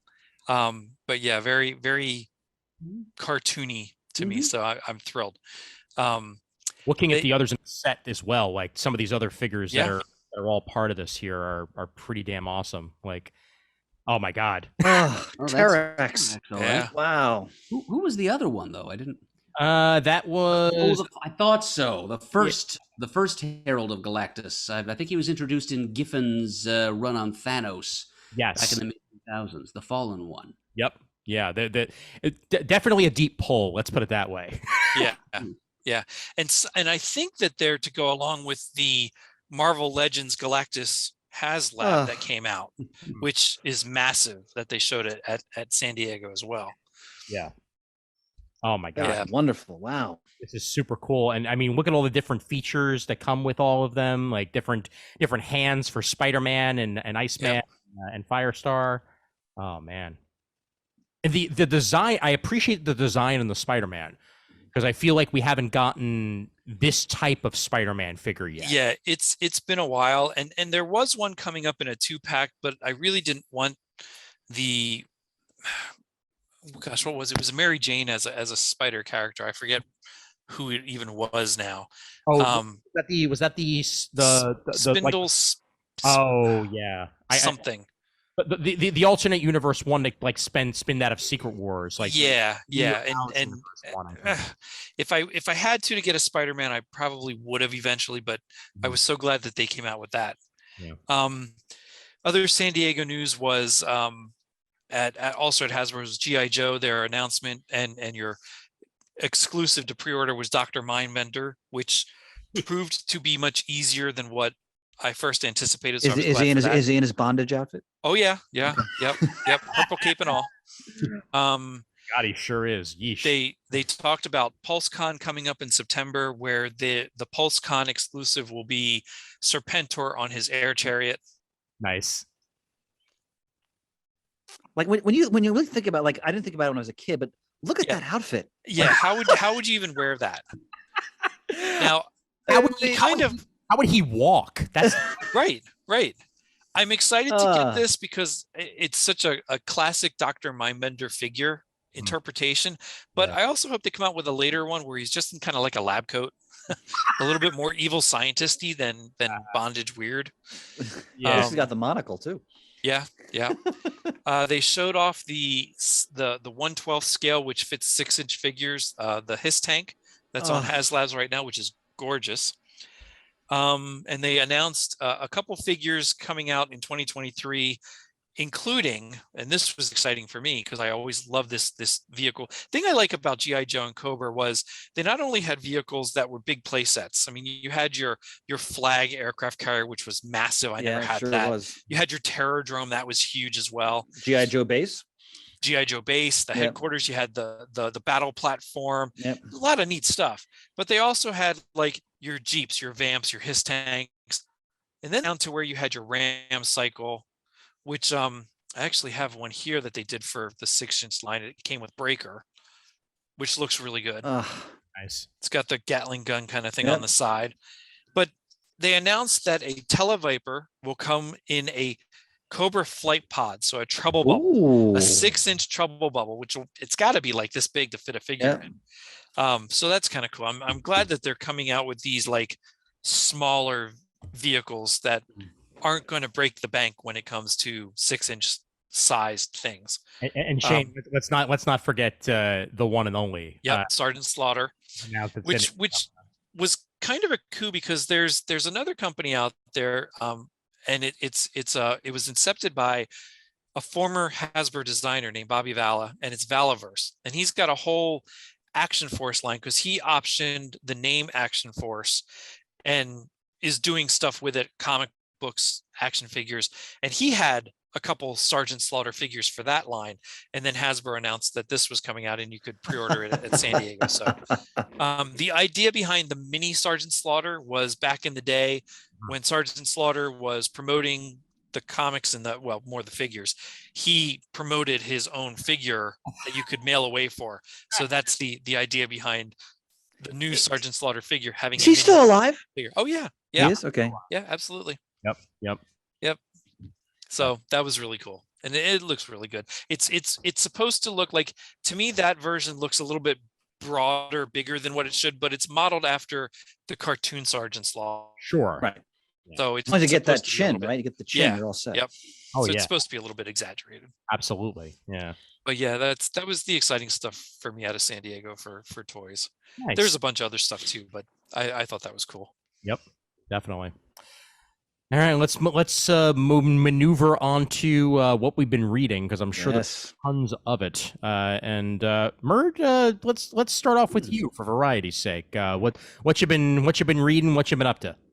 Okay, well, first of all, let me ask if this appears on anybody else's piles a little bit later on. Oh, it does not yet. It is the first thing on my pile. I have yet to read it, but I am highly anticipating reading it. Yes. And you should be. Go ahead, Murd. It sucks you right in. Well, I'll wait until your discussion, Chris, and then I'll piggyback on what you have to say. As you wish. But, I have something old and something new here. I've read up in my regular reading duties here to Wizard World Philly 2006. Nice. Which is not the first time, but one of the first times I hung out with the CGS guys at a con. And I bought myself a nice little pile of back issues at that point. I got the first issue of the first DC volume of Shazam, 1973. Oh, nice. I got a bunch of issues of Marvel Team Up. I got all 4 issues of the original West Coast Avengers miniseries. Real fun read. And I even got Incredible Hulk #1. You Marvel mavens in the room, can you tell me what's significant about that issue? 271. Oh, is that Bronze Age, Murd, or late Bronze Age? It's the early 80s. Yeah. Matter of fact, I think it's exactly 40 years ago. Is that when he becomes the Intelligent Hulk? A little shy of that. I'm not sure. First, Rocket Raccoon. Oh, should have known that. Wow. All right. Which, funnily enough, is worth a couple $100 these days. Yeah. Whom you ask. Wow. Having found that, I've moved it into a slightly better quality poly bag. But the thing I would like to bring up here, because we can kind of use it as a springboard to a little electronic audio elegy for one of the creators involved, is this copy of Detective Comics number 608, which was on shelves in September of 1989, the summer of the Bat. It was by the late Alan Grant. Yeah. And the equally dearly departed Norm Brayfogle. We've lost them both now. Yeah. And as you can, those of you watching along with video can see, there's large red anarchy symbol painted over the signal here. Yep. And that's because this is the first appearance of the character known as Anarchy, spelled So this is one of Alan Grant's several contributions to DC Universe lore. Yep. I mean, a lot of you are familiar, because the character that's been brought up most in the wake of his passing was the ventriloquist in Scarface. Mm-hmm. But he also had a hand in creating Mr. Zsasz and the Ratcatcher, and of course Anarchy. And yep, there's the cover. Thank you, Ian. Yeah, we don't learn Anarchy's true identity in this first story. I mean, he's kind of making a slow, deliberate reveal here, but we do learn that his methodology is he is a hero of the people. He follows the long-held maxim, vox populi, vox dei, voice of the people is the voice of God. And he looks to the local newspaper, the letters of comment and complaint, for social ills that he, as a vigilante, should redress. He's presented here as not only an anarchist thinker and radical social reformer, but also a street-level vigilante, and kind of in some ways, a parallel to Batman, but in other ways, his opposite, because Batman, at base, he's, as Bruce Wayne, he's still kind of a capitalist and has a vested interest in the survival of the existing socio-economic system, whereas Anarchy, as an anarchist, doesn't believe in chaos or disorder, which is too often what anarchy is used as a synonym for, but he believes in sovereign rights of individuals to live their lives as they will, and deconsolidation of centralized governmental leadership. Anyway, he spends his time beating up a heavy metal musician who also deals drugs on the side, and dumping toxic waste onto the desk of a chemical plant owner in this first issue. So, and Alan Grant, he's a creator whose material was all over DC for a period there in the late 80s and early 90s. Yeah. He was known for Lobo for one thing, and for the acronymic Legion series for another. But his Batman stuff, I mean, that's what stands out in my memory as the cream of his contributions to American comics at that period in time. It's just based on this one issue alone, and I've got more of his body of work, his body of Batman work at home in my collection. But just this story coming out in the year when Batman was at the forefront of everybody's mind, it's a reminder of what it had an edge to it. Grant's Batman stories did that few other creators could quite match, even at that time. Yeah. And you can sort of tell that he's that Mr. Grant was well read, that he was political minded, that a lot of his stuff had kind of a satirical bent to it, and just the internal monologue of Anarchy itself gives you an idea of just how widely read the writer of this story, Alan Grant, was. So yeah, he's an interesting character that. People have tried. I mean, Doug Monk for a while there got his hands on Anarchy and was trying to make a go of it with limited series and even an ongoing series at one point. I'm afraid the character has died both in the pre-Flashpoint and post-Flashpoint continuities now, which is a bit of a shame. But I kind of wish that this character were an enduring contribution of Mr. Grant to the DC mythos on the same plane as some of the other Batman villains he co-created. But it's just kind of nice to see this float to the top of my pile so in the wake of his passing. I remember Alan Grant wrote the first Punisher miniseries with Mike Zeck and penciling, if I remember correctly. I think it was Alan Grant. I thought it was Stephen Grant. Oh, you know what? You're right. My bad. Murd. Wrong. Opa on my part. I apologize. No, it's a character that Alan Grant probably could have written well. My mistake. Thank you.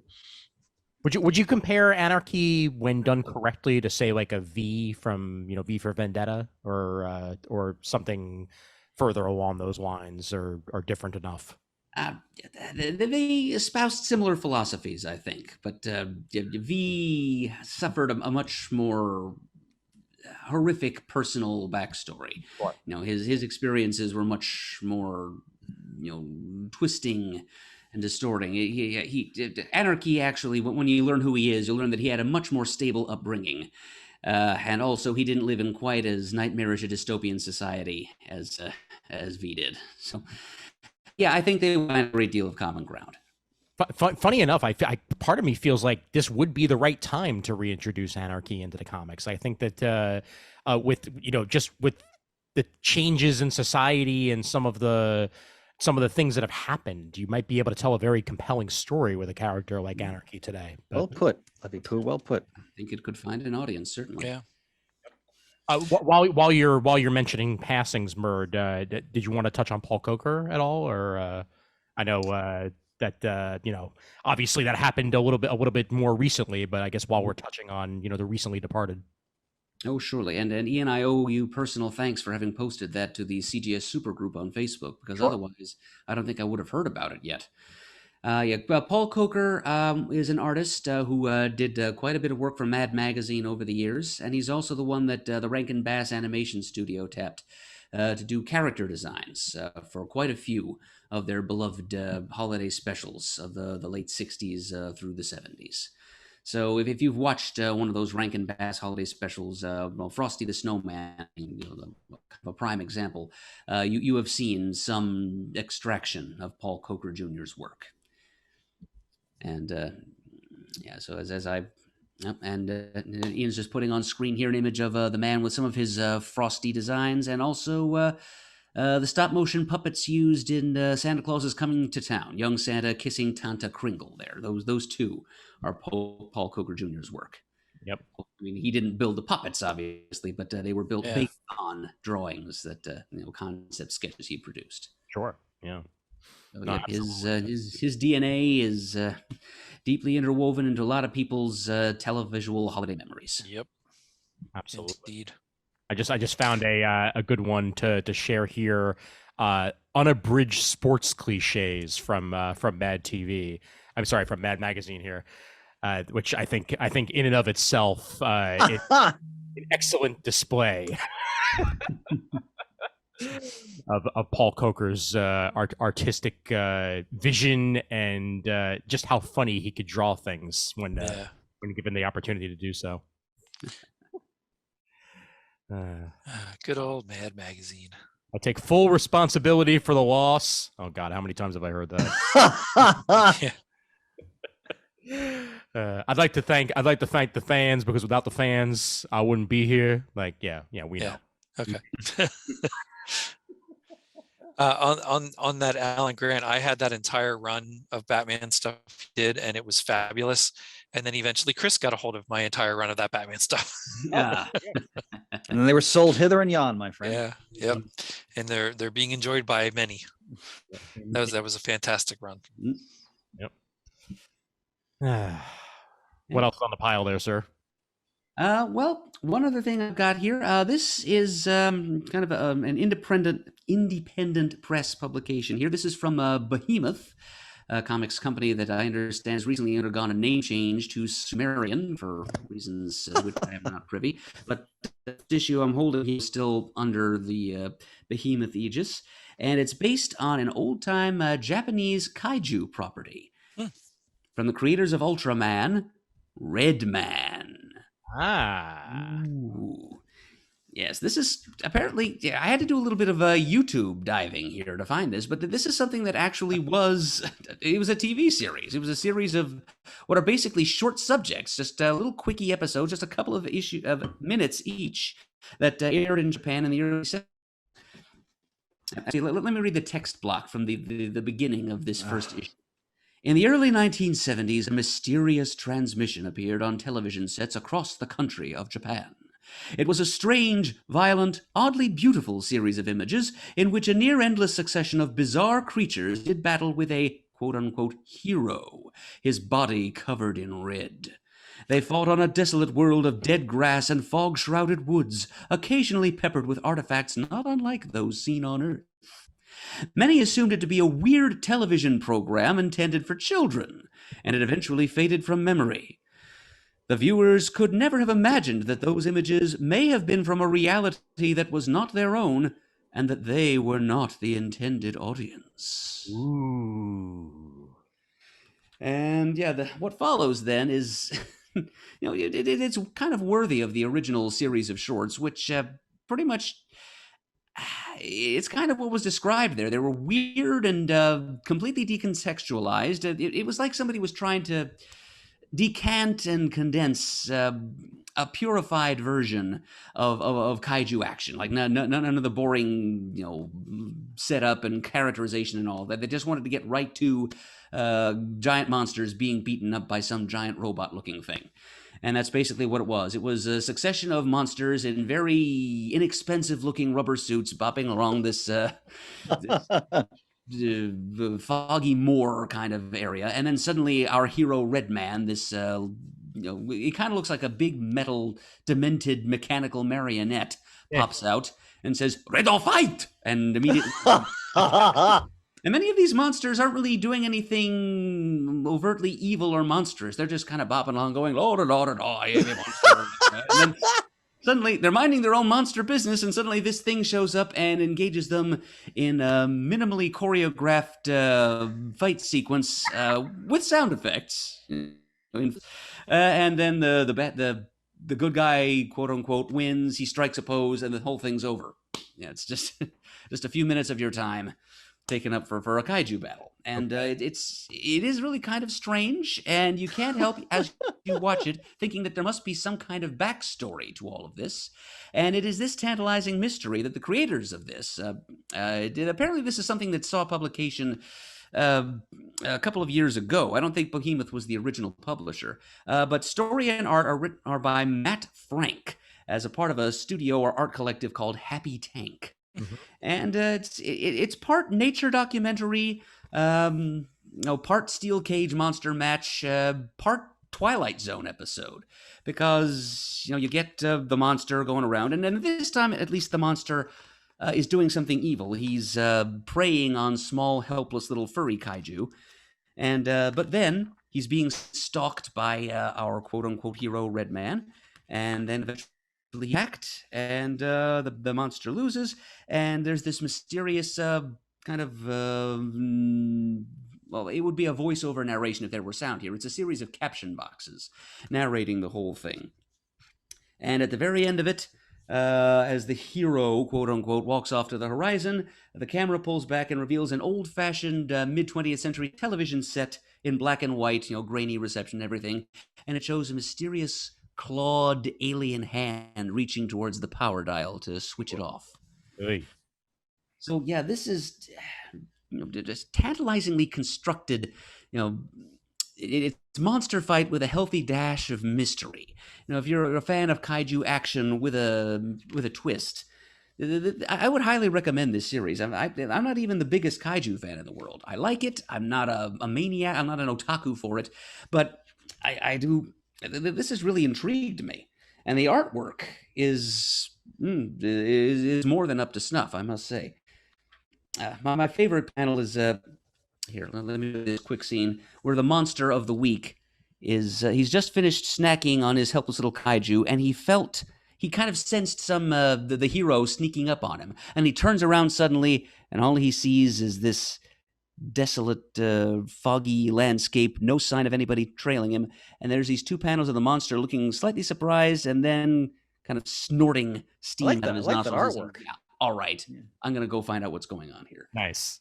So there's a little bit of characterization for these disposable monsters that were seen back in the early 70s, and there's clearly kind of other dimensional alien conspiracy behind these weird little shorts that were on the Japanese airwaves briefly 50 years ago. And that's this is a series that I kind of rolled the dice on, and I'm glad I did. Just one issue in, it's kind of intriguing. So, yep, if you're a kaiju fan, maybe wait until the trade, because Behemoth / Sumerian has been pretty fair about putting out trades of the material so far. I think they're the ones who published No Holds Barred about Shakespeare in action a little while ago. I waited. I passed up that many series, but then when they published a trade, I decided I had to put it into my cart. So maybe there will be a trade like that for Redman eventually. Okay. If you missed it the first time around. Very cool. Good stuff, sir. Good stuff. All right. So I'll get going here with some of my my stuff. First off, something for Chris. Mr. Eberly, I had some time on my hands this last week, and I sat myself down with a nice beer, and I I read volumes 6 through 9 of Saga. Oh, Jeez. woo! And afterwards, I wished that I had mixed myself a nice stiff drink. I will not spoil it in any way, shape, or form, but Brian K. Vaughan, why are you so good at ripping my heart out? Yep. Because hot. So you read right up to the hiatus, correct? I read right up to the hiatus. Okay. Yeah. Yep. I have volume 10 on pre-order now because as you previews listeners heard, that was solicited this past month, and it was available on Amazon for dirt cheap, and I picked it up on a good preview. Went ahead and that comes out in October, and I cannot wait for that. I'm doing my best to try to wait for that. But I may wind up giving in and reading the digital beforehand. But either way, what I love about this series more than anything else is that nothing's filler. No. Nope. Well put. There is a purpose to each every scene, and it all comes back around. Even the smallest little thing will eventually matter in one way or the other. And these volumes involved traversing through space even further in their living spaceship. We get to see some time pass in some ways for the characters, and some very, very tragic moments occurring specifically in that volume 9 that changed the course of the entire series for a long ways to come, I'm sure. But damn, is it one of the most gorgeous books on the stands, with amazing Fiona Staples artwork, and Brian K. Vaughan just does characters like very few others can. And I'm beyond thrilled that I'm all caught up now. And god damn, that I heard in that last issue. I hurt so hard. Yep. Well, they're character, like when you, as a testament to the greatness of his writing, as just mentioned, they're characters we all know and have met. Oh yeah, in our lives, people we love, people we can't stand. I mean, they're all in that story.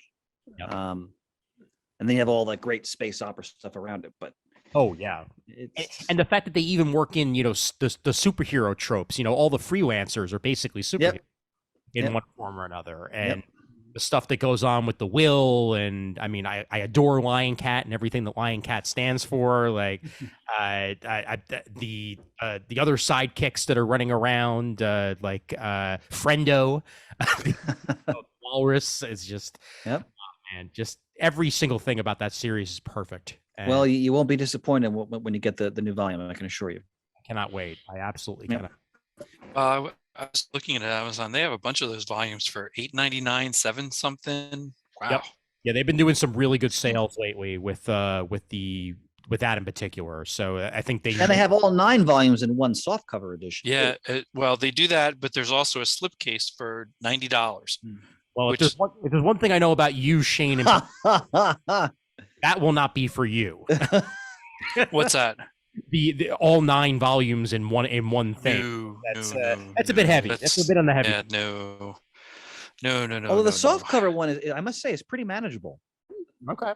Yeah, I got that for Ricky, my older son, and it's pretty manageable. Yeah. Fair enough. Some of the other things that I read, I'll go into one that both Chris and I have read, and I don't know, Mert, if you tackled it yet, but have we all in one way or another started reading Dark Crisis? Yes, I read issue 1. 0, 1. I don't think I read 2 yet. Okay, Mert, have you cracked open at all yet? I have. Okay, don't remember an awful lot about it. Well, I will say that it's not at all what I was expecting. Which is funny because the big quote unquote spoiler to come out of San Diego Comic-Con is the full name of the series. Yeah. Which is Dark Crisis on Infinite Earths. That has now officially been revealed. The full title. That's the only comic book news I heard of that whole weekend. You're not wrong. Outside of announcements that had already been announced, and people getting their wares and what have you, that was the biggest news I think that really came out of the whole thing. I've read the first 3 issues at this point. I've enjoyed it. It's not the world scoping epic that I was expecting, which makes me think there may be another series to come, or they're going to have to do some storytelling super duper fast to make this work. But because how many issues is this supposed to be? 7. 7? Okay. 107, it says on my number 1 issue here. Okay. Because we're 3 issues in and there hasn't been a lot of story. I've enjoyed what I've gotten, because we've gotten, like, you know, the building of a new Justice League. In some ways, it even reminds me of 52 in that way, because you've got, like, the, you know, the replacement heroes coming in to try to, you know, rebuild a team in order for there to be a line of defense. But we've also got, you know, Deathstroke dealing with the machinations of you know, outside forces, dark forces that are manipulating him into attacking, you know, Titan's Tower in a way that he never has before with the Secret Society. Black Adam involved as well. It's good. It's just, it's not at all what I was expecting it to be. So I've only read issue 1.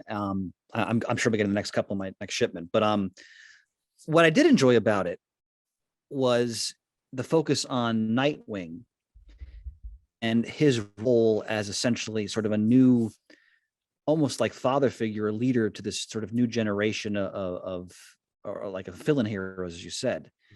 And it just, I think that I really enjoyed that, because I kind of felt that fit in nicely with what they've been doing with him in his own title. Yeah. And also I like the way they're using Hal Jordan in the story. Yes. I mean, again, I've only read the first issue, but and that's what I took away so far. As you get further along, the Green Lanterns are definitely going to play a major part in this. And we get some of my boy, we get some Kyle thrown in there. By the time we're further along, so I'm happy about that. But if they're going to be changing the universe here in one form or another, get to it, because there needs to be more story to this to feel warranted. Shane, I don't know how far along you've gotten. I know I read 0 and 1, and what I was going to talk about for my comics was really leading up to this, because I was woefully behind on Justice League. Mm-hmm. I read, like, I don't know, 15 issues of it or something like that to get into Dark Crisis. And what I'll say about that is I liked Bendis's use of the Royal Flush Gang in a couple issues, just because I love the Royal Flush Gang. But I was kind of underwhelmed by most of his storytelling in that whole run. It was like, oh, okay, this really didn't bowl me over. I was kind of thinking it would be a little bit more grandier, more impressive, I guess, but it just didn't. I think something that Bendis has proven from his time at DC is Bendis is excellent at doing grounded characters, and that's what Bendis does. He's very good at doing grounded characters. When he's given the, at times, quite literal gods of DC, I don't know if it's quite his bag, and that's fine. But at least now we got, you know. Yeah, because I enjoyed Legion, and I certainly loved Young Justice, but this was, and then leading into Dark Crisis. So I it's not that it's not what I expected, but only being an issue or 2 into it, I agree. There's not a whole lot going on yet. And I know that there's a bunch of ancillary titles, like a Young Justice 1 or 2 off or whatever, and a Flash tie in a couple issues. Speaking of which, sorry, just because it segues fine. What you're talking about here. So I read Dark Crisis World Without Superman, the Tom King, Chris Burnham. I'm looking forward to getting that. Yeah. Robin's on the cover of that? No, he's not actually. Oh, okay.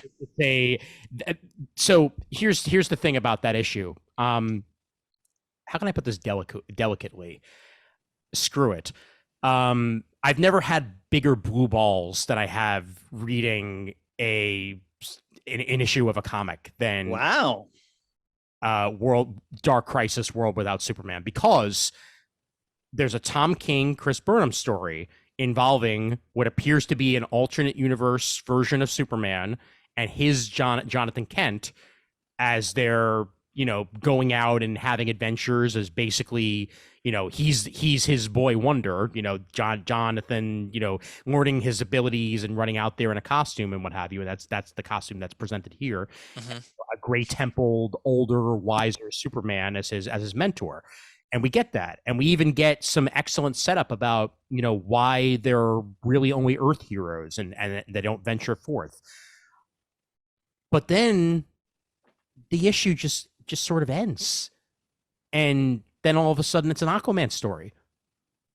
And there's and there's an alternate universe Aquaman, and we're learning about him and all that. And it doesn't really end.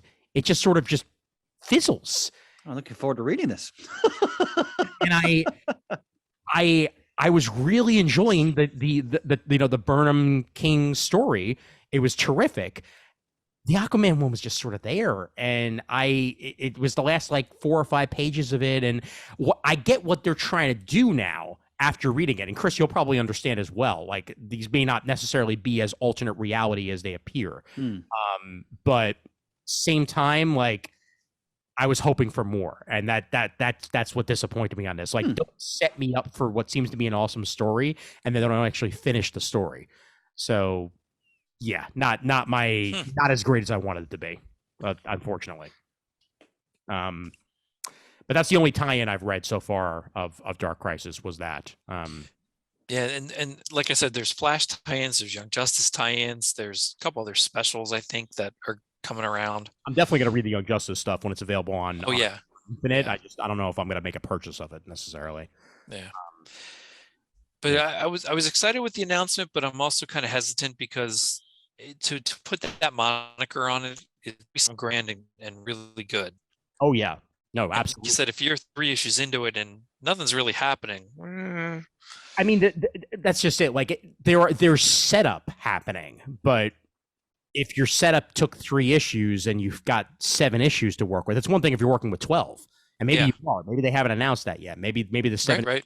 red herring also, but it's not going nearly as fast enough for me to warrant necessarily what's happening there. But the best part of issue 3, once you do get to it, is the stuff with the Green Lanterns. I think that's actually very interesting and fascinating stuff.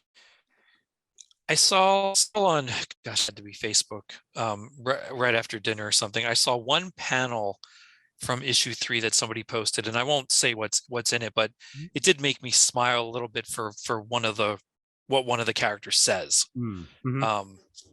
Knowing me, most people could probably figure out a handful of characters that I would refer to in that way. So I know exactly what you're talking about, and I think we all know what character you're discussing if it's something that you're discussing Justice League related. Yeah.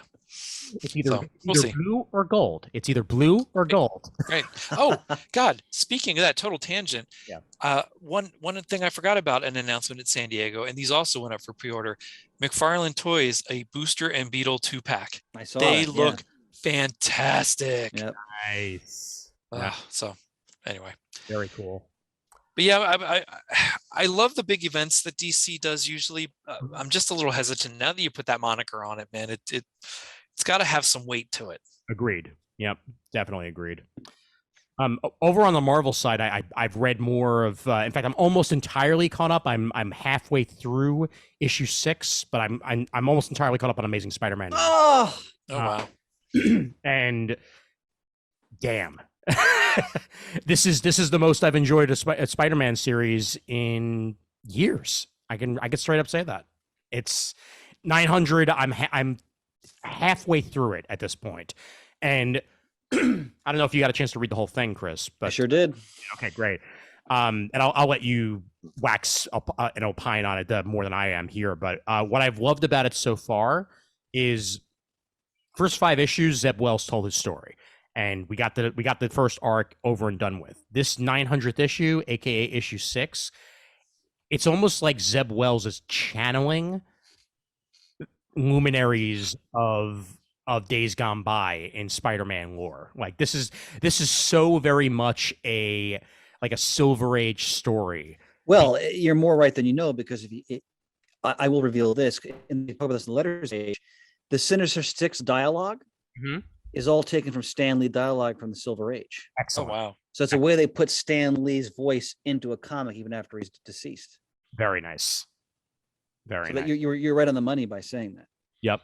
And overall, like the general plot of it, like they go back to the villain that's the centerpiece of the entire thing is a villain from what was it, issue 6, I think. I think issue 8, I want to say. Okay, yeah, but I think I mean to give away enough of it, it's a living brain story, like the living brain. yeah, and There you go, Murd. that just made me happy as a fan of the the characters that are often overlooked in Spider-Man. So it's a great pull, and it's an incredibly enjoyable issue with Ed McGuinness artwork, Yep. Which I wasn't expecting. I didn't realize he was actually going to be the artist of the full issue, and he pulled out all the punches. It's great. And let me piggyback briefly, if I may, that Yeah, sure. I mean, well known as me, I'm a lifelong Spider-Man fan. And I haven't been reading Spider-Man Monthly since Superior Spider-Man. My reading of Spidey has been spotted really. I mean, since the whatever that fiasco was called, the whole erasing the marriage thing. What was that storyline? One day more. Yeah. So I One more day. One more day. Like I fell off the book after that. I returned to it once in a while. I Superior read the whole thing, so that was great. But I just been spotty, and I'm now getting Spider-Man every month, and I mean it's good to be home. Yeah. And this is Zeb Wells' take on the character. He goes like the first arc goes right to the street where Spider-Man should usually be, with some notable exceptions in his history. And he writes the villains perfectly. Like Tombstone was just never more interesting. It's just and like you mentioned, Ian, in a previous episode, I love the central conceit that Peter made some colossal mistake that's affected his entire like circle of friends, relatives, other heroes, and we don't know what it is. Which is so, I mean, it's so satisfyingly frustrating because you want to know, but he's using it as a wonderful plot device because the way everybody's reacting around him, like they're all clearly so bothered by whatever it is that happened. Yeah. And for me to Hannah art, I mean, it's so good. Come on. And what they've been doing with Tombstone in particular, utilizing him. Oh, he's more complicated than ever. Exactly. Yeah. The relationship between the Robertsons is fleshed out in many ways. And Peter, Peter's getting by, but that you've got Black Cat showing up as well, and overall, it's great exploration. If you're a lover of Spider-Man and the character and his history, thus far, this is a run I think you're really going to enjoy. Yeah. And of course, the centerpiece of Amazing Spider-Man 900, aka issue 6, because legacy numbering, is that it's Peter's birthday also. Because of course, for a 900th issue, you got to pull out all the stops, and it's got to be Peter Parker's birthday in one way or another. So here's to Zeb for doing an amazing work, pun entirely intended, on Spider-Man so far. I'll touch on a few more, and then I'll cede the floor. Avengers Unlimited on Marvel Infinity. I've been hearing very positive things, and I read the first 5 issues. It's David Piposi and Fareed Karami, and they put out a very old school Avengers tale where the Avengers are dealing with Shield dossiers that have been stolen from Nick Fury, and they're slowly being taken down by some of their greatest foes. Like issue 1, you have both Ghost and Taskmaster going after Iron Man and Captain America. Then you get Thor and Black Panther teaming up in the second issue. Third issue has some She-Hulk and Captain Marvel action. And it's slowly but surely everything's all coming together as we figure out exactly how this happened and why this happened. But it's an infinite comic, so again, it scrolls as you're reading it, and that's the the conceit of what's there. While I do really enjoy this, the one thing that I will say is it's meant for reading on a phone, not on a tablet. And it's one of the few instances that I will ever say that in my life, because the word balloons are actually too big when you're reading it on an iPad. Wow. Like you can tell that they built this knowing that most people are going to read it, scrolling through on their phone. And it actually reads a lot cleaner when you do it that way. You can read it on the iPad, and your mileage may vary, but I just felt like the everything was just too blown up when I was doing that on Marvel Unlimited in this particular instance. But the story's great, and I'd love to see more Avengers out of David Paposi. So overall, very impressed with what he brought to the table with that. And the other thing would be I went back to reading Crossover. I have the first trade, and I read the second issue of that finally after forever ago reading the first issue, and it's just as great as it was, and I can't wait to read more of it. It's a very fascinating take on what would happen if all of our characters suddenly were real. And this just in, bad stuff happens. These people with powers running around in the real world, like you really don't want that. Like if you ever thought to yourself, man, I wish Superman was real. No, you don't. And this is the main conceit of this is that there's a comic shop in what was essentially ground zero for this that was still up and running. And this girl comes in with Kirby dots on her face, which is a clear indicator that she's one of the fictional characters, because that's what all the fictional characters have, is that little like the what are they called outside of Kirby dots? Ben-Day dots. Yeah. Ben-Day dots. Thank you. All over to symbolize what they are. And then in the first issue, shit hits the fan. Second issue is the repercussions of that, and getting to know a little bit more about the kid and how she got there and what she very well may be. And I flipped through a little bit to what's upcoming, and I know some of the characters that are going to be appearing, and I love that they went to as many different independent creators as possible to try to get the rights to use their characters. And we're going to get more of that to come in Crossover, and it's a terrific series. So give it a shot if you have not done so yet. Put it on my list, honey. Excellent. I think that's about it. If I think of anything else, I'll come back to me, but I've been talking for a while. So, Shane, was there anything else you wanted to touch on? The only thing was I started reading, I have a trade of it, the Batman The Adventure Continues Volume 1. I got 3 issues into it. It's really good. It's fun. Very, very animated, which is what I wanted out of it. So yeah, it's if you haven't picked it up, I think you should. If you enjoyed the cartoon and the comics that they made from the animated series, it's a good read so far. Very good. Yep. And Paul Dini, enough said. Yeah. All right, Chris, what do you got? I prepared a list. Yes. Drum roll, please. Now, Murr did us a great service before. Yes. Ladies and gentlemen, this is the most important comic on the stands today. Chip Zdarsky's writing and drawing, so if you loved his art in Sex Criminals, similar style, public domain from Image. And the thrust of the story is that in this reality, there's a very famous comic book property that's now making billions in movies and like, MCU, but it's a different version. They call it the singular. Yes. Universe. Well done, Murd. And we find the story is following a family, the 2 sons, and their father, who's an older man now. He was the artist who co-created this property, who's now making $1 gazillion. Nice. And Zdarsky is clearly going to the that the root of so much angst in the history of the medium in terms of creator rights and work for hire and all these things we talked about many times in the show, where people have written books and essays on and had debates on and so forth and so on. And in this take on it, he's really focusing on the fallout of that on a family and how it affects this artist's family, because they have some of their own baggage as well, when it comes out that he may actually still have ownership of this character that is now being controlled by the company. Oh boy.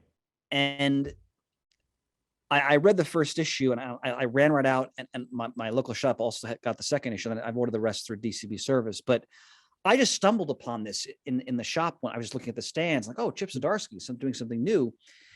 And I'm going to say, I'm assuming the way this is going to go, this is a very important book. Because he's taking on such, one of the sort of timeless issue in the history of the American comic medium, but through the lens of how it affects the family. Like, there's a scene in the second issue where you see the toll all this is taken on the wife of the artist.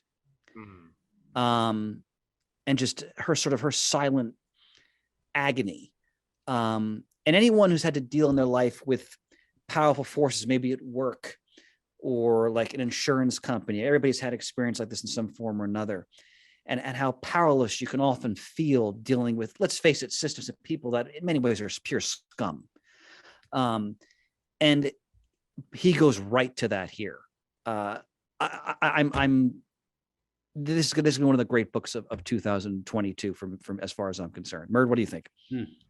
Well, I absolutely agree with you, Chris, about how important a series concept this is. It deals with the all too prevalent and tragic issue of creators' rights. It also speaks to the discontent of longtime fans such as ourselves, who are getting a little bit cranky about the tragic marginalization of the medium in the modern multimedia landscape. So much of which is built on ideas that originated in comics.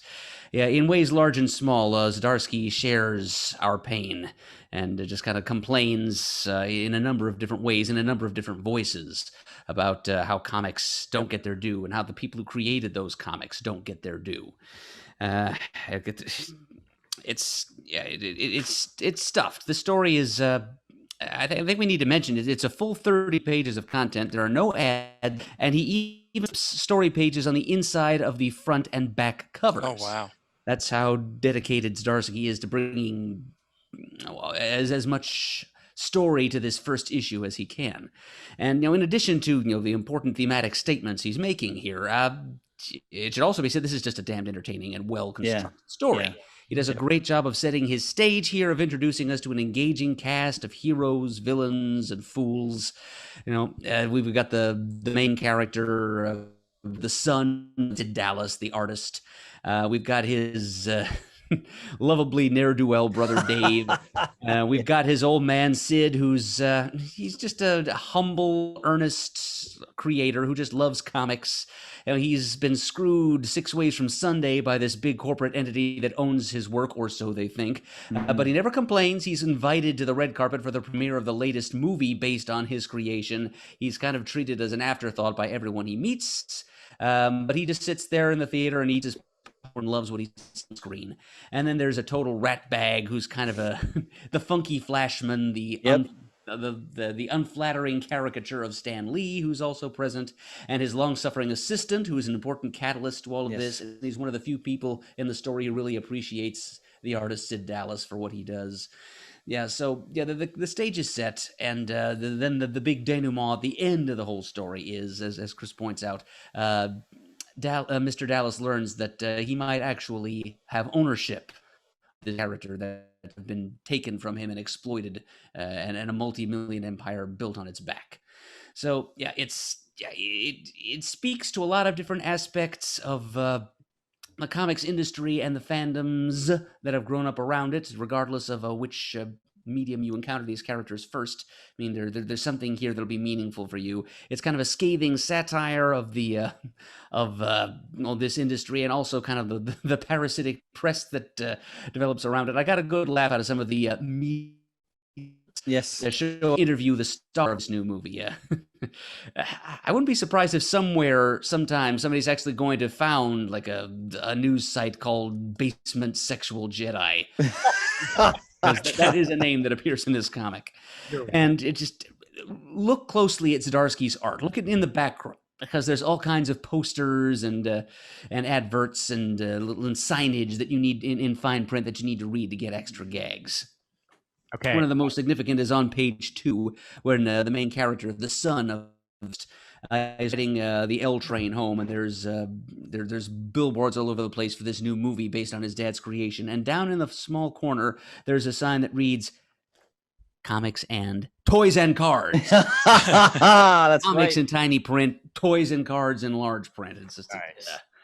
just another subtle way to drive that point home that comics are an afterthought to so many other things that wouldn't exist, or at least not in the same form, if not for the comics that came first. So yeah, a lot of things to like about this series on the level of story, on the level of commentary.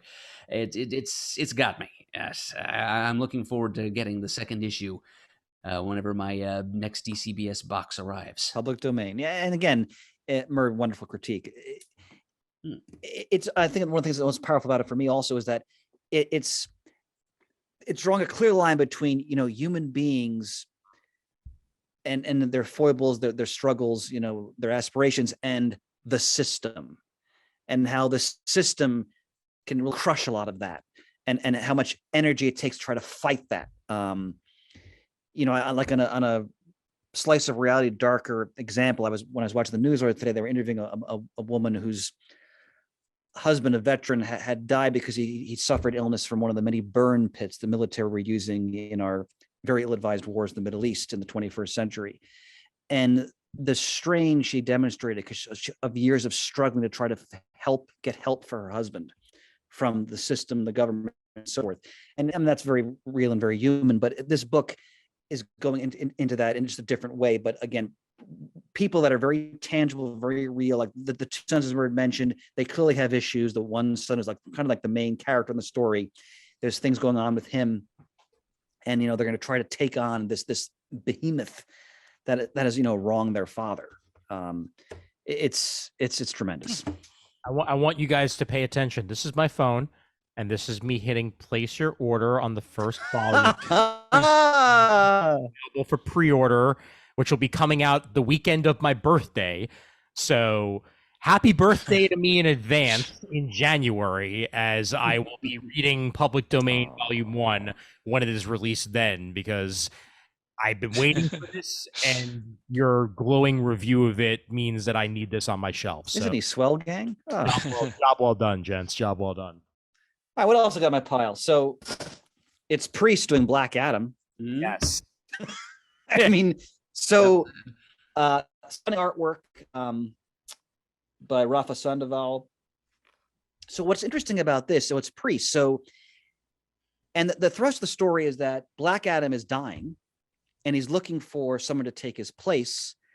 And they find this this ancestor who was like this young African-American med student who speaks very much with like a priest narrative voice.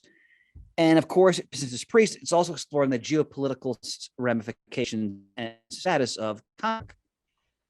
So it's a Black Adam story that you probably wanted to read your entire life. If you're a Black Adam fan, now you got it. Nice. So really enjoying that. Murd, you'll appreciate this. Defenders Beyond. So issue 1. Again, this is Al Ewing and Javier Rodriguez. Enough said. But this is a sequel to the Defender story that Murd loved that he talked about recently. So you have a new team. Well, you still have Galactus' mother, because of course you do. But you've got the Blue Marvel, a version of Loki. Is it Tigra or Tigra? I've never been sure. I think it's Tigra. It's got to be Tigra. I think it's Tigra too. Okay, and that's America Chavez, right? Right. Yes. Yeah. Okay, so. Oh, and you know what? It is definitely Tigra, because that's how they said it in Chippendale Rescue Rangers. So can't get more authoritative than that. Exactly. Rodrigo, look at this Doctor Strange head thing. Oh my God! Wow, his artwork is just stunning. I don't want to give away too much. It's just the first issue, but it's that creative team with a new Defenders team, and it ties right into what happened in the previous Defenders story. It's just immensely fun. If you love, again, just old school Marvel, that sense of the fantastic, there it is. Absolutely. What else? Oh, I mentioned this earlier. Eisner winner, right, Ian? Good Asian? Yep, you got it. Okay, so I read the first trade a while back, and I talked about it on the air. I was waiting for the second one. It came out, and I reread the first one because I read the whole story in basically one sitting. It's a superb crime noir. Rooted in the 1930s Chinatown in San Francisco, and it follows This is a classic crime noir name for a detective. So Edison Hark. Look at that cover. Edison Hark. Yeah, covers by, I think it's Dave Johnson actually.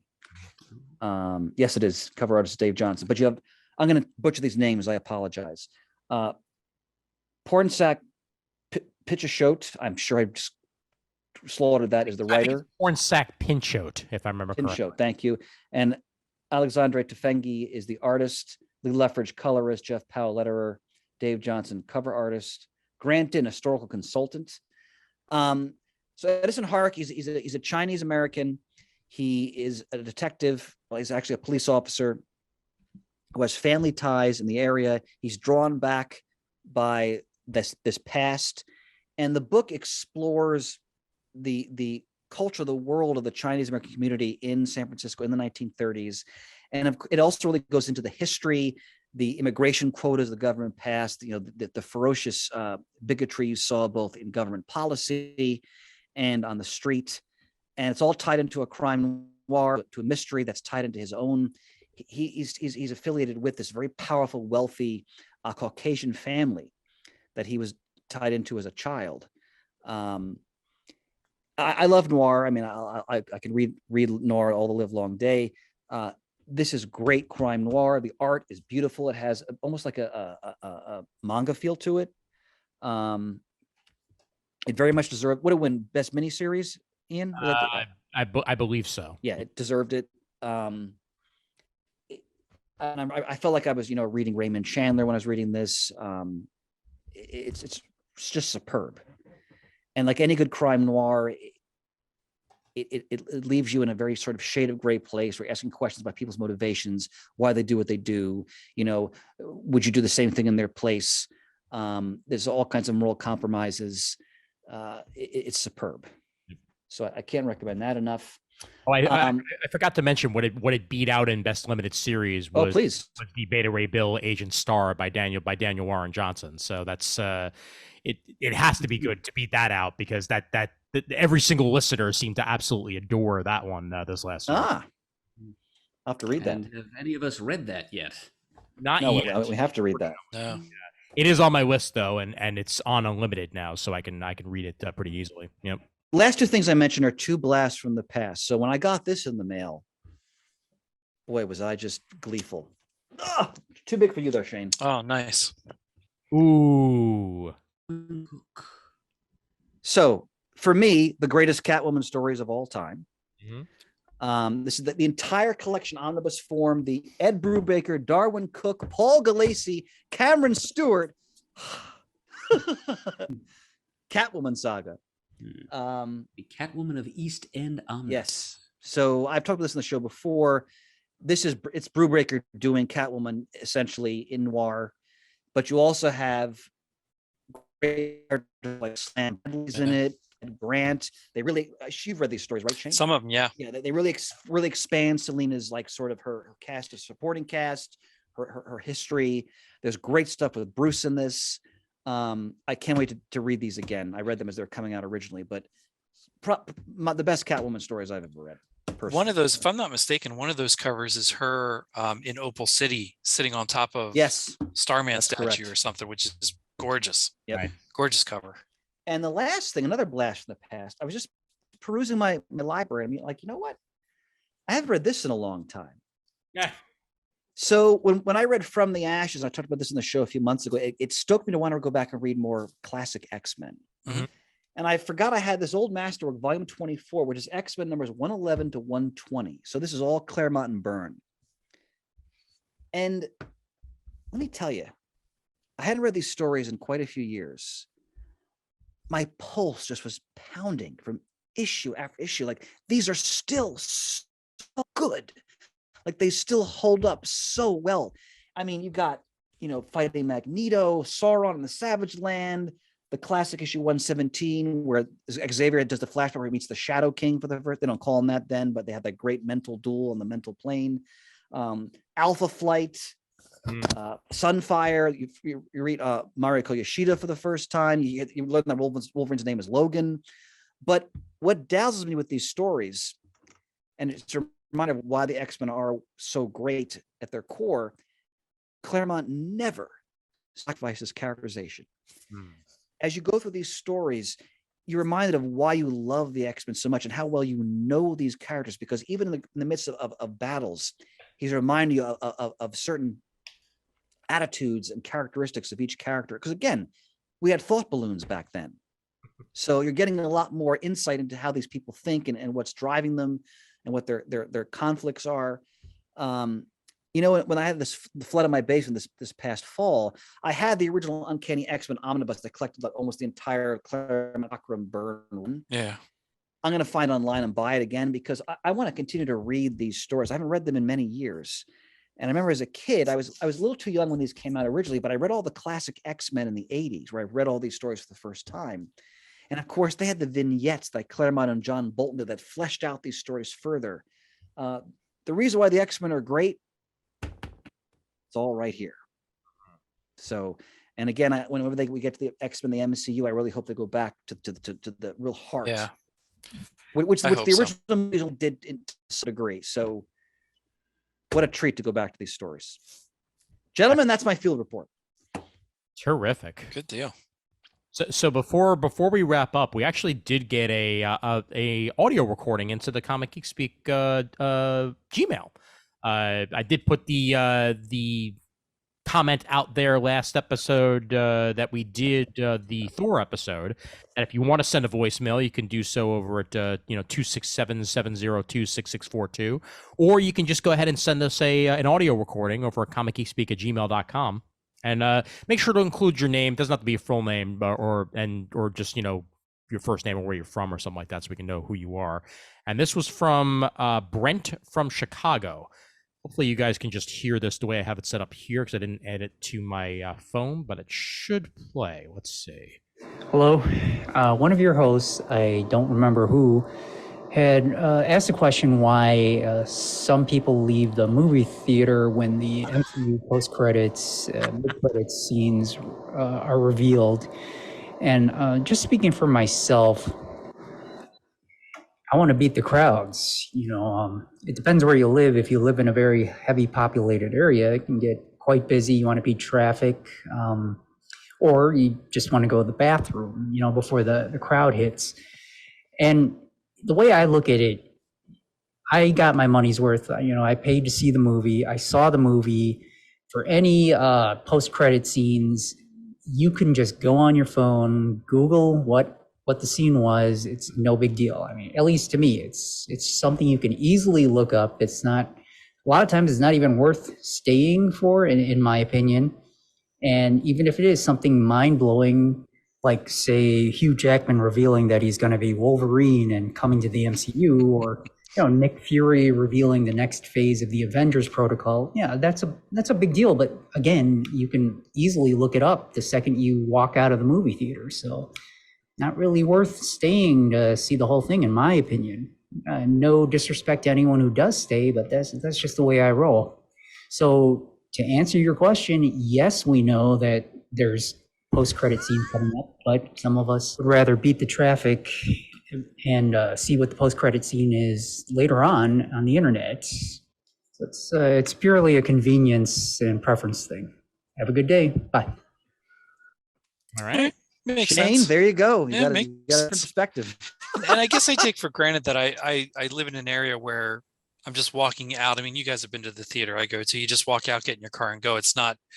The bathroom is probably the worst part of that. If you have to go and you're waiting, you'll wait and wait once the movie's out. But if you can stay and you watch the credit scenes, just walk out to the car and go. There's not really any traffic jam or commotion trying to get out of there. So that makes sense. Yeah. I mean, even though I go to a quote unquote city movie theater, my city movie theater is in the Bronx, and that's a little bit different than going to one in the middle of Manhattan, where there's going to be a giant line for the bathroom after the movie or whatever. Usually I can just walk right in and walk right out. But when I do really need to go, I do really need to go. And Sure. Yeah. I completely understand that. And, Speaking of Manhattan, Ian, you'd appreciate this. Last night, little quick comment here. The Princeton Garden Theater, which is a theater in Princeton that shows, a lot of vintage movies. Mhm. They showed Shaft from Ah. 71. It's a Jump favorite movie of mine, as you know. But to see it on the big screen and to see the 1970s like porn infested Times Square open up before me on a big screen, and you would have loved it. It just to get that sense of New York in that early 70s period was just such a thrill to see that on the big screen like that. I would have loved that too. Yep. Yeah, that's I love that movie. I hadn't seen it for many years, and then I sat myself down and watched. It's one of my favorites. It is everything you want it to be. Absolutely. 100% the way that I would describe that. Yep.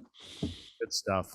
And for those of you on the video side, on my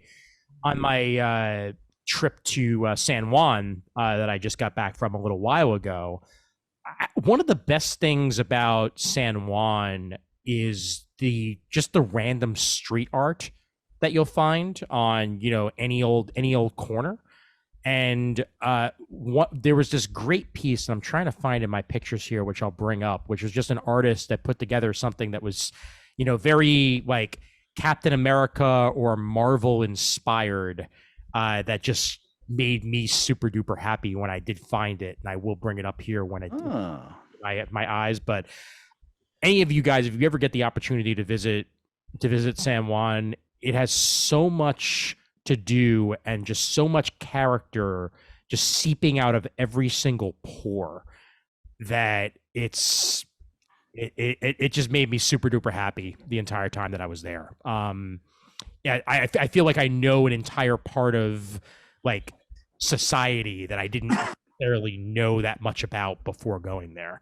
And food's great, people were friendly as hell, and it was great to get away for a full week and just, relax by the beach, find the one bagel shop that rolls their own bagels, directly there, and just fully enjoy myself. I did find the photo that I was thinking of in particular, but this great street art was right by one of the Wow.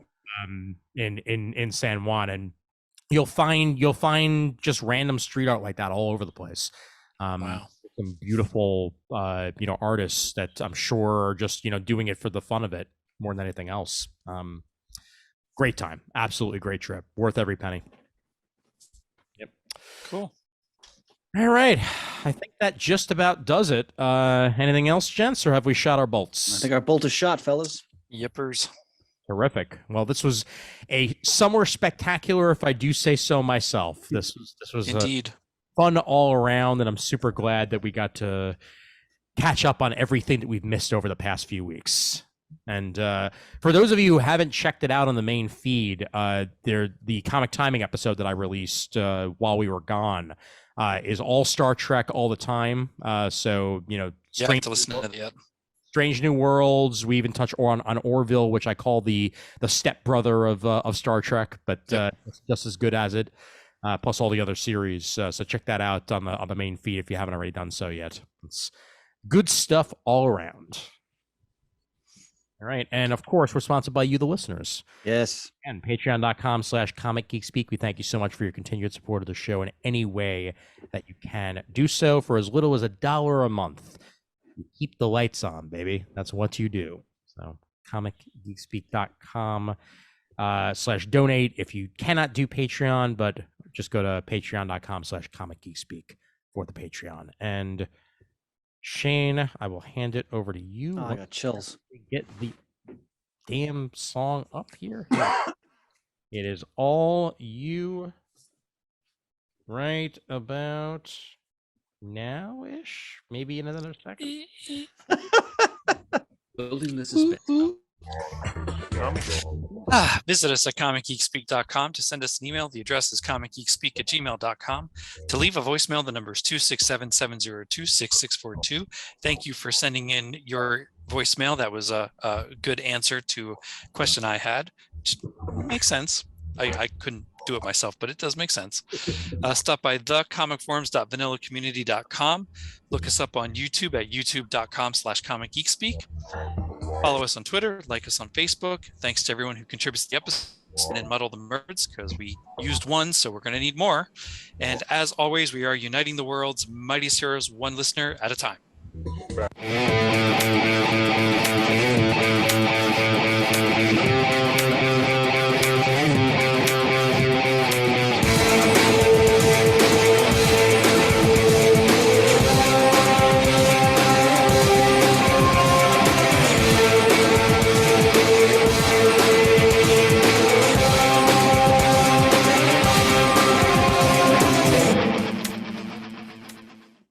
C'est en cloche. Mon ami.